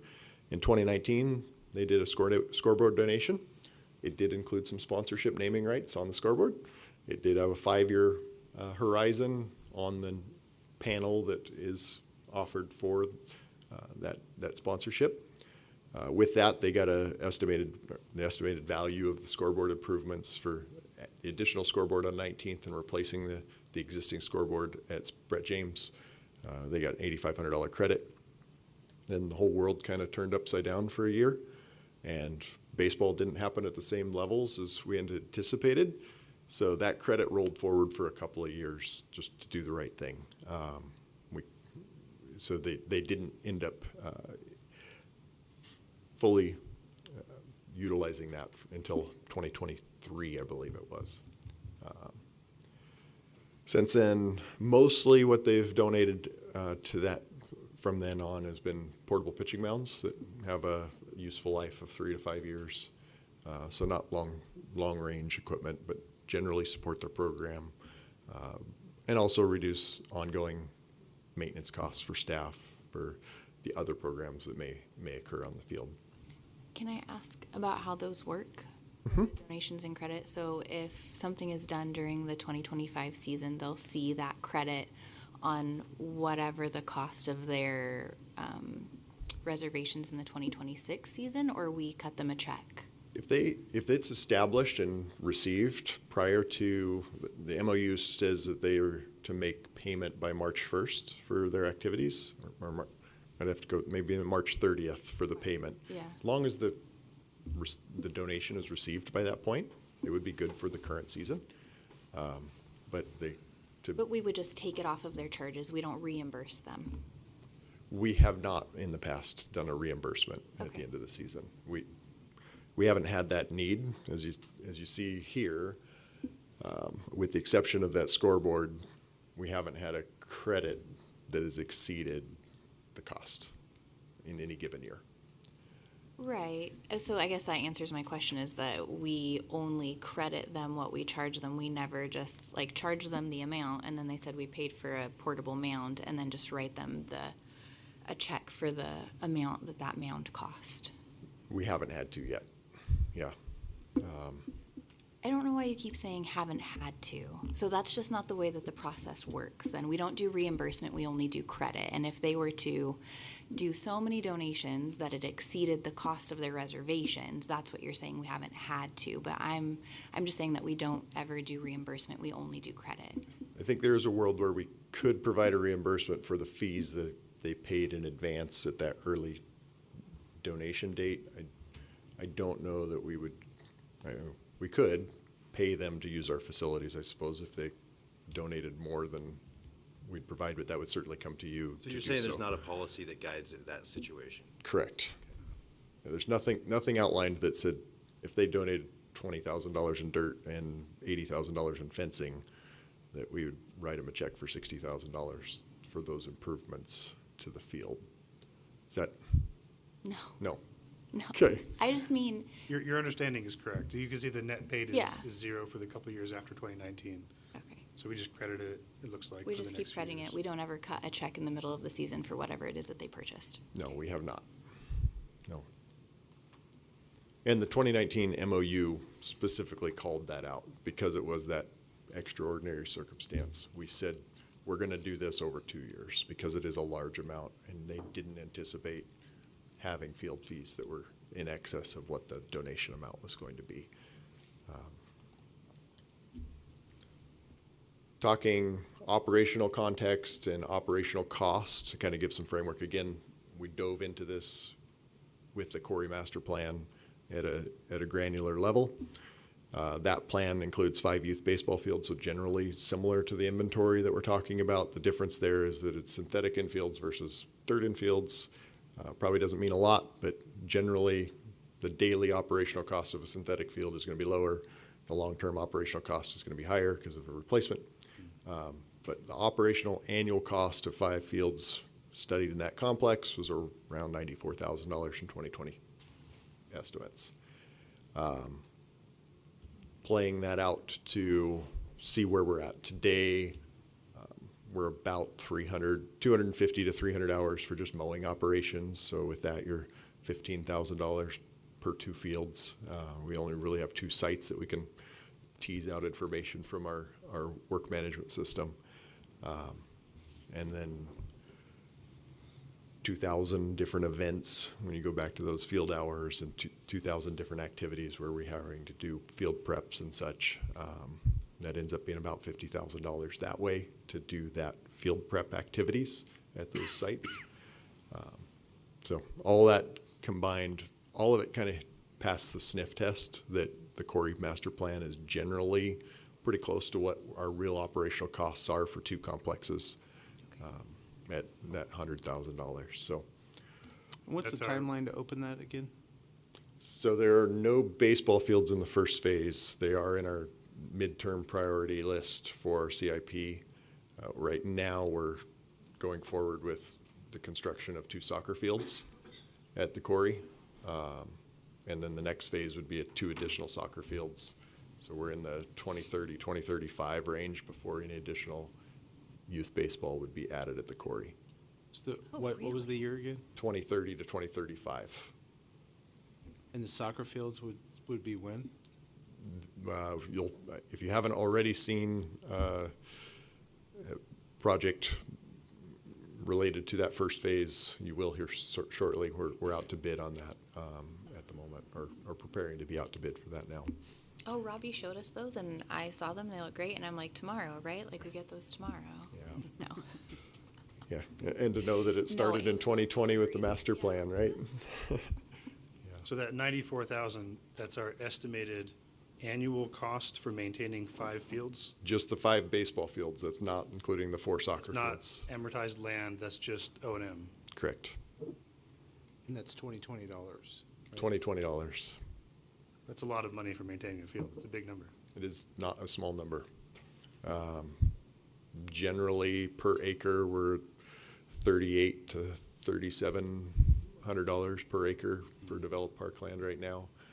National standard, national averages, which are as good as you can throw a stick at, right? Are in the neighborhood of $7,000 to $8,000 an acre. So largely, we have some big open spaces at the community forest that offset that and change that metric a little bit. But we're driving some pretty competitive operational costs compared to our peers. But it is not a small number to maintain 5 fields.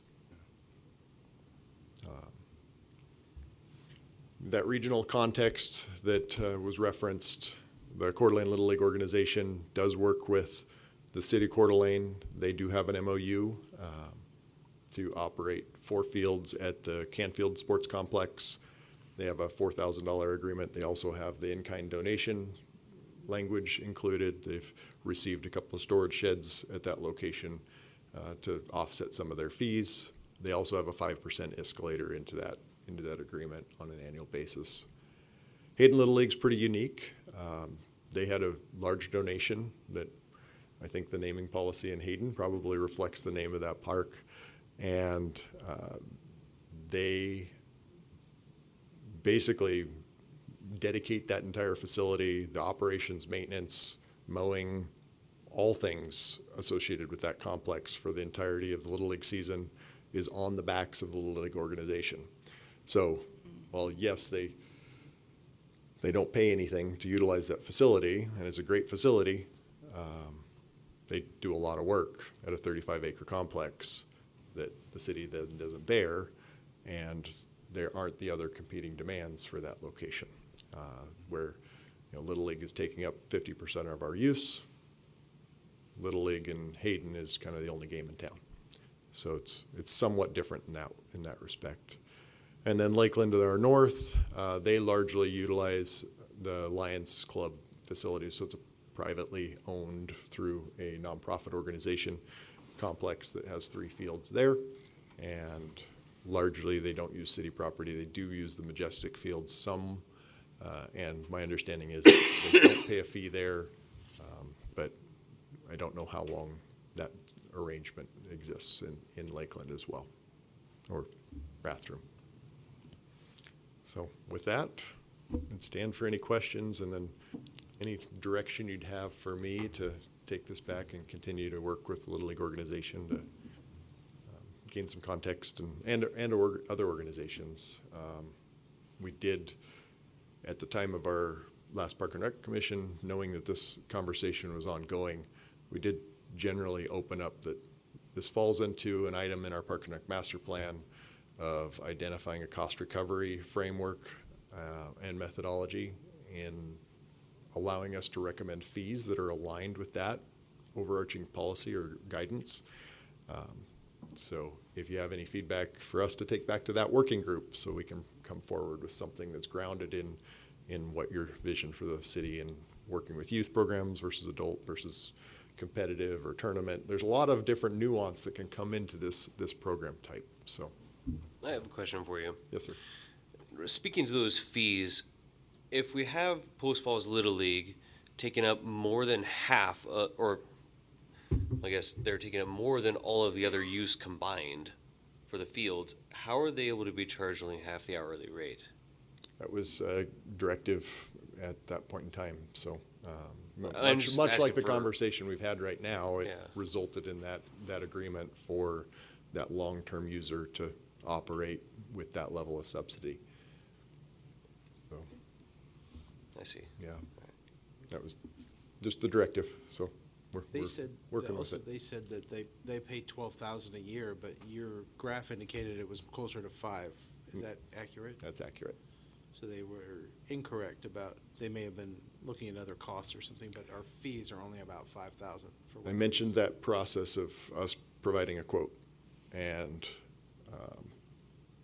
in 2023, we did have a quote that was in that $12,000 range to start the season, and then there were subsequent reviews that happened shortly thereafter, and then those basically for their primary season ended up still in that $4,500 to $5,000 range for their primary season, and then they extended a fall season beyond that ended up resulting in the larger spike in that one program year. It's about 5,000, it looks like. Yeah, I think we got close to 8,500 in 2023 total. But so we'll just take 2025, for example. It says the fees are that like 5,000, and then credits, good heavens, Yes. are 2.5. So the green line is what they actually paid out of pocket cash. Yeah. Okay, so even less than 5. Yes. And those details more granularly are in the packet, in a couple of tables there as well, if you want to dive into that. My question is, how do we make Quarry Park be full-size fields? So yes, we did look at that when we were in that park and rec on that site plan, and that was the goal. The goal was to get multiple youth baseball fields and a full-size field out there. The constraints we have with our adjoining property being Ross Point Water District didn't accommodate a full field at that location. But what if the other ones could be made into full-size fields with like the moving of the bases? Gosh, that word. No, you're good. We were working with the leadership of Little League at the time as a stakeholder in that master planning process. So they were a seat at the table along with Park and Rec and a couple of council members at that time. And the decision at that point in time was to move forward with a complex that could be tournament quality for that purpose and allow us to maximize the revenue to try to offset some of these dollars, and basically only have 30% of that operational cost being on the taxpayers' backs for that type of facility. With that, the goal was to place a full-size field somewhere else, and right now Montrose is actually the location where that has shifted to. In 2050? Maybe not as long as that. I think phase 2 Montrose is prior to phase 4 Quarry. Is there a reason that we can't reevaluate that in light of there being such heavy usage at Brett James Field? We could, and I think the other piece of it is, are there other locations that are already dedicated to this type that could be upgraded? And can we partner with the school district to get Ponderosa at a level that is sufficient for the use? Because right now it does sit fallow, if you will. There may be some opportunity to open discussion that way. And we can take direction now to get some near-term wins, right? Like that's a big part of this. I also remember the day when right outside the American Legion post, there was a vision to have a full baseball field on their campus, and now their house is there.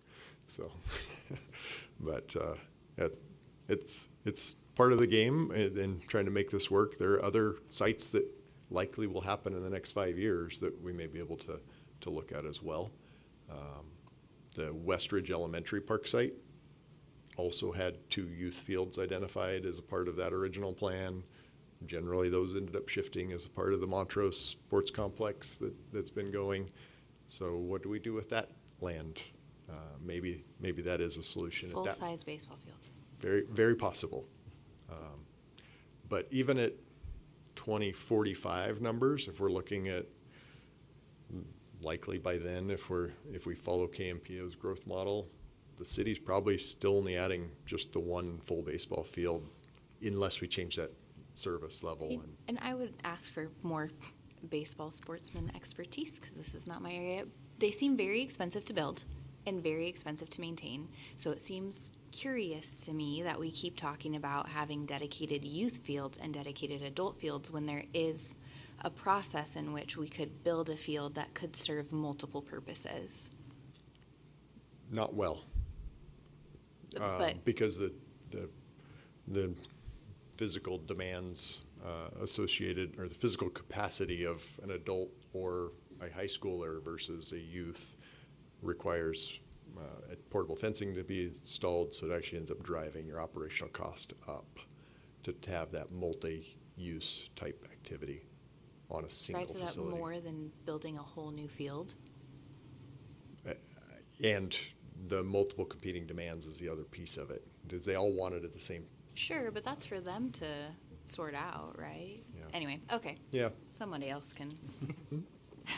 I think the missing part of this, as far as the fields that we control as the city, is we have seemingly adequate youth fields that feed into one highly restricted field at Brett James. So I think for a more sustainable model as far as revenue generation, it's really about economy of scale, because you're not going to attract tournament quality events with one baseball field that you can play at 9 a.m. on Saturday. Yep. Whereas if we could build a complex of 3 or 4, I don't know if it would hit a break-even point, but because of the amount of traffic that you would generate on that size of a park, we would see, I think, probably equivalent numbers that we are now with cost per acre.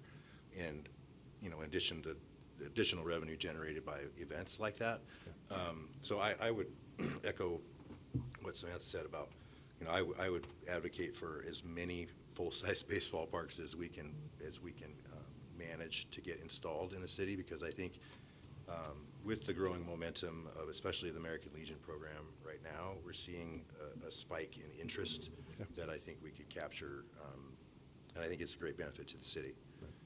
Baseball parks are romantic to me, and they do kind of add a bit of open space that everyone seems to be clamoring for. I'm curious about the sort of the financial breakdown for maintaining a field. How much of that is covered by, say, user fees versus backstopped by property taxes? Is it like a 50-50 split, or is there any world in which the fields are self-sufficient in terms of the fees collected? I think, well, yes, there are models out there where fields become self-sufficient, but they've kind of moved in the direction of private equity and some of the discussions that are happening in Congress right now around what are we doing with youth baseball, because we're pricing our kids out of the sport, and we're injuring kids because they're ramping into this competitive level of activity at a very young age, and their bodies just are not handling that well. And we're seeing increases in injuries, and because they're moving towards that competitive travel, high intensity, select sport type activity. So yes, you can go that route, but there are some costs to that. And that's, again, I'll keep doing my best to maintain what we've got out there and provide you with the best information I can of the way we're currently acting. And if that's the direction we're looking, we can come back with what those models may be. I do attend some CEU type activities that are aligned with that. There's a lot of convention and visitor bureaus that kind of take that approach. I'm not suggesting it. I'm just curious where it falls and whether they are self-sufficient or whether they're mostly subsidized, because I've heard a lot about if we could have more fields, that we could draw tournaments into the city, and that would be a benefit, and that would bring us more revenue. But then if the fields cost way more than that to maintain, how does that revenue actually translate into the city? I haven't had a clear answer about that. Yeah, the Corey Tullamore Sports Master Plan does the best job of articulating that. I would frame that as a very aggressive revenue projection. Like, we're not going to be there year 1. We may or may not hit that year 5 with very intentional programming. Okay. With all of that fully operational and everything clicking on all cylinders, we're looking at 65% cost recovery.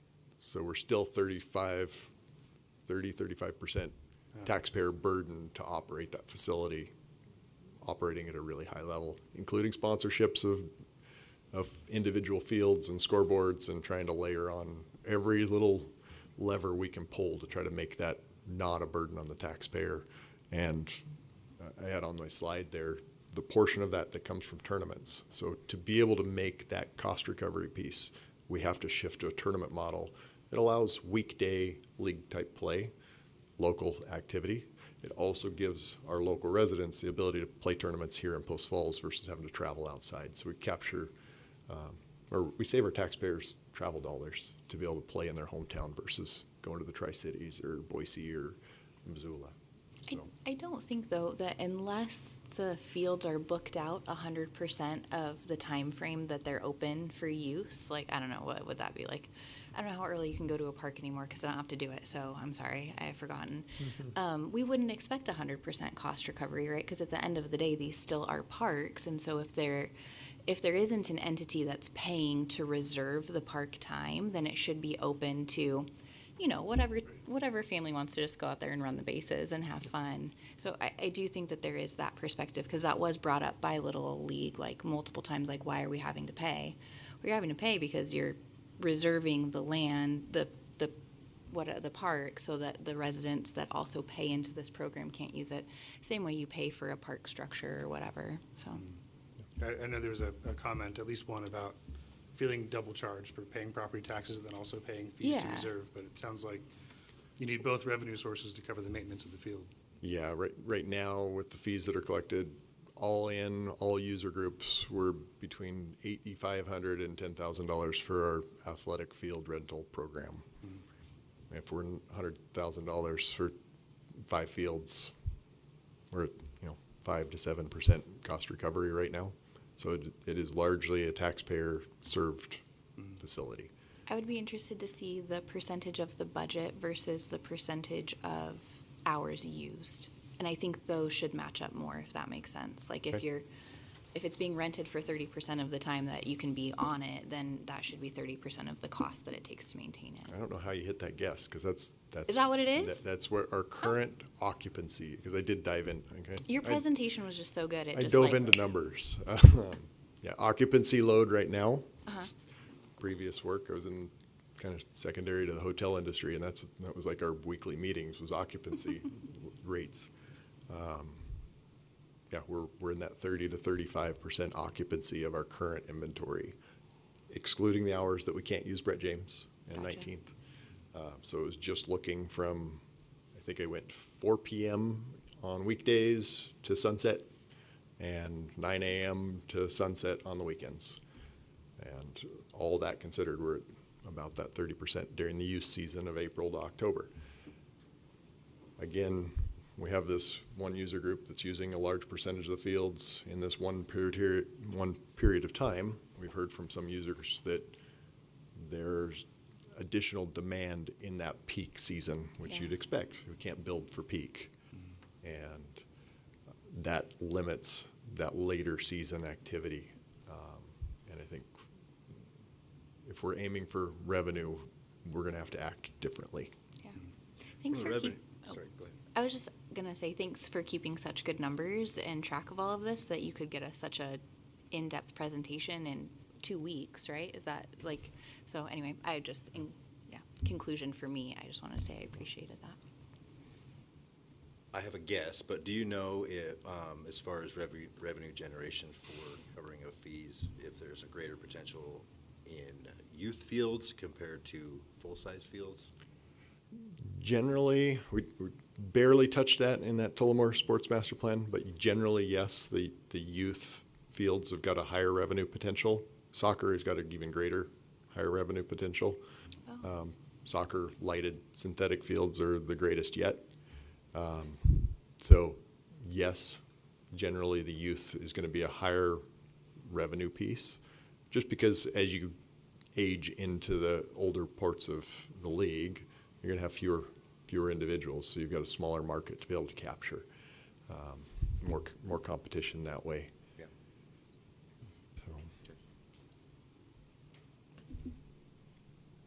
So. Further questions?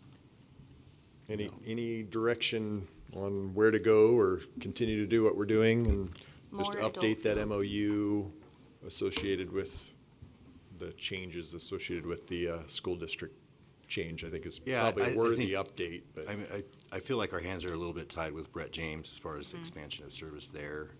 I feel much more confident in what the city is doing in relationship to the Little League program after seeing the numbers here, which is kind of was my response initially, like I just need to see a better breakdown of this. According to what I'm seeing here, I think we're treating them more than fairly, you know, for the usage of of our city fields. You know, I would love to see a more in-depth cooperation with the school district on the full-size fields that they have available. I know American Legion is kind of looking at that too, with utilizing the high school field, you know, kind of in the short term to get that better. I do think as far as condition, you know, Corbin Field down there is pretty rough, you know, so I think it would help if we could maybe help Little League with the improvement of that condition. But, you know, growing the sport is definitely a priority to me, so any opportunity that we have for acreage to kind of expand our offering in this area would be great. Okay. I would like to see like options of either expanding the Quarry Field or the Quarry Park plans to include that adult size versus Montrose versus working with Post Falls School District. And I guess if we have an MOU, I don't know what the right answer is. I get that Little League gets first pass at all of the fields, but I do want to be like supportive of the Legion and their program as well. But it also sounds like there are other club teams that are local to Post Falls, and so where do we draw the line to differentiate who gets preferential treatment if they're all local? I don't know, but I don't know. I'd like to. I do know the Legion had a lot of things to say about them not having access to fields, and if there are ways that we can treat them more like we treat Little League in that, if they're doing all of the work too, I'd love to be supportive of them. So I think I would say on just a differentiator between club and American Legion. Yeah. And I think it's important for us to promote this distinction. American Legion baseball heavily promotes civic involvement and involvement in their communities. And not that club teams, you know, maybe don't, but certainly not as proactively. And so from a city standpoint, to me, that would make them kind of a preferred partner to really pursue a relationship with because of the kind of that add back to the community that those programs provide. Yeah, I think the other distinction with the American Legion program is they're unique in that the folks that are playing on those teams are local. You can't draw from Spokane as individual players playing for a Post Falls team. You've got to be associated with the high school. That the post is. I just want to make in. sure if we give So- them preferential treatment, we don't get in trouble for not doing it for like other clubs. And so what pieces of information do we need to draw out to make that? Yeah. I think American Legion distinction would give us that because you have that nexus of their local taxpayers, or 80% of the players are local taxpayers. Cool. Maybe there's a way to evaluate that. We could probably come back with something that way. Okay, great. Okay. Thank you. Thanks, Brian. Next up is 2026 Post Falls Parade update. Good evening. It's like a Jerry Lewis telephone. I just want to thank Bob and Mark for hanging out to watch the Post Falls Parade. They've been here all night and they don't have any agenda items. Would you like to table this until the next meeting? Honestly, I don't have that much to say, so I think we can do this in 5 to 10 minutes. Do we have much to say? No. Okay. Well, I mean, our two biggest talkers are on. We're keeping everybody here, so I opposite just want to be sure. If this is quick, good. Let's do it. Otherwise, I was going to move to table it. Go ahead. So for years, the Chamber hosted the Post Falls Festival Parade. It went over to Post Falls Community Ambassadors, and as of about last year, they decided they wanted to step away from it. They have been working with us to provide us all of the information and details, put me in contact with everybody who helps on the day of the parade, and also the sponsors for the parade. So I have all of that information put together, have a meeting set up with John Beecham, Bob, Chris, to look at what it looks like for staff to basically put together the hosting of the parade. And we wanted to make sure you're all aware of it. It is a big year. It's the 250 year, so Stephanie put together just kind of a slide for what we want to do with the parade this year.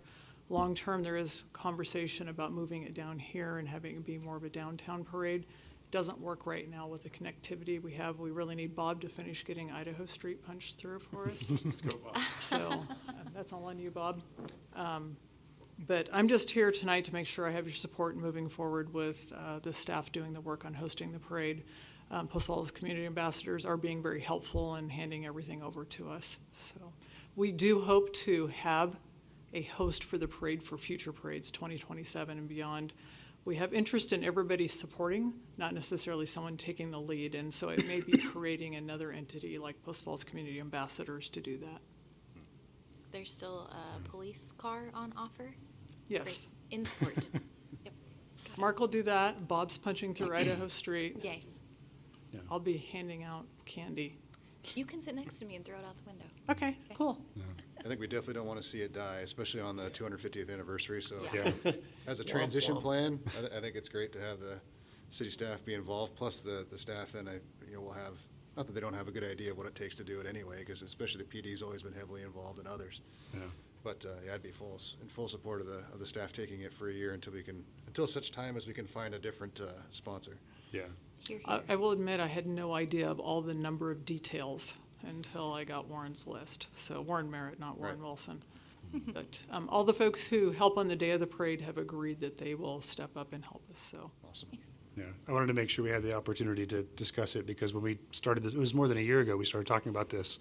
And one of the themes was trying to make sure that we're not spending a lot of taxpayer dollars to fund a parade that's hosted by another organization. But then the position now is we can step in and save it or it can die during America 250. So it's not much of a choice right now. Right. I agree. Thank you for offering to take it on. I know it's a lot of work from staff that already does a lot of work, so thanks for doing that. Oh, you're welcome. This time of night, you probably could have gotten more out of us than just support, but thanks for. Could have. You're welcome. Yeah. Thanks for resisting. Thank you. Thanks. All right, mayor and council comments. Nothing from me tonight. Hell no. The next up is executive session.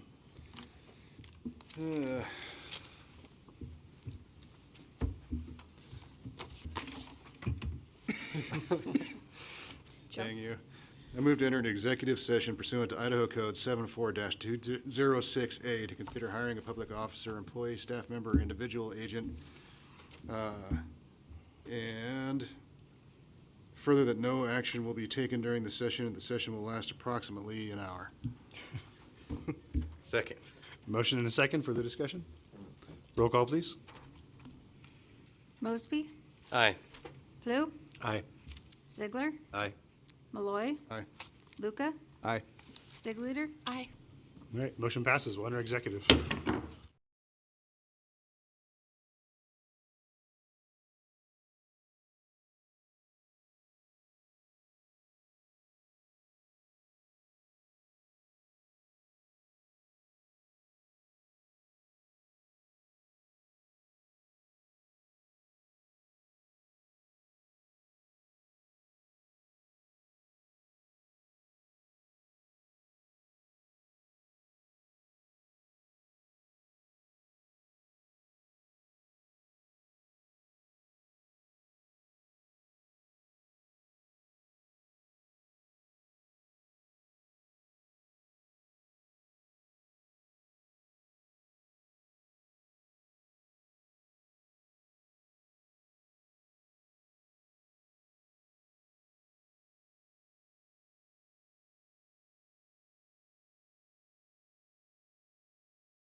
Call the meeting back to order, and seeing no further business, we will adjourn.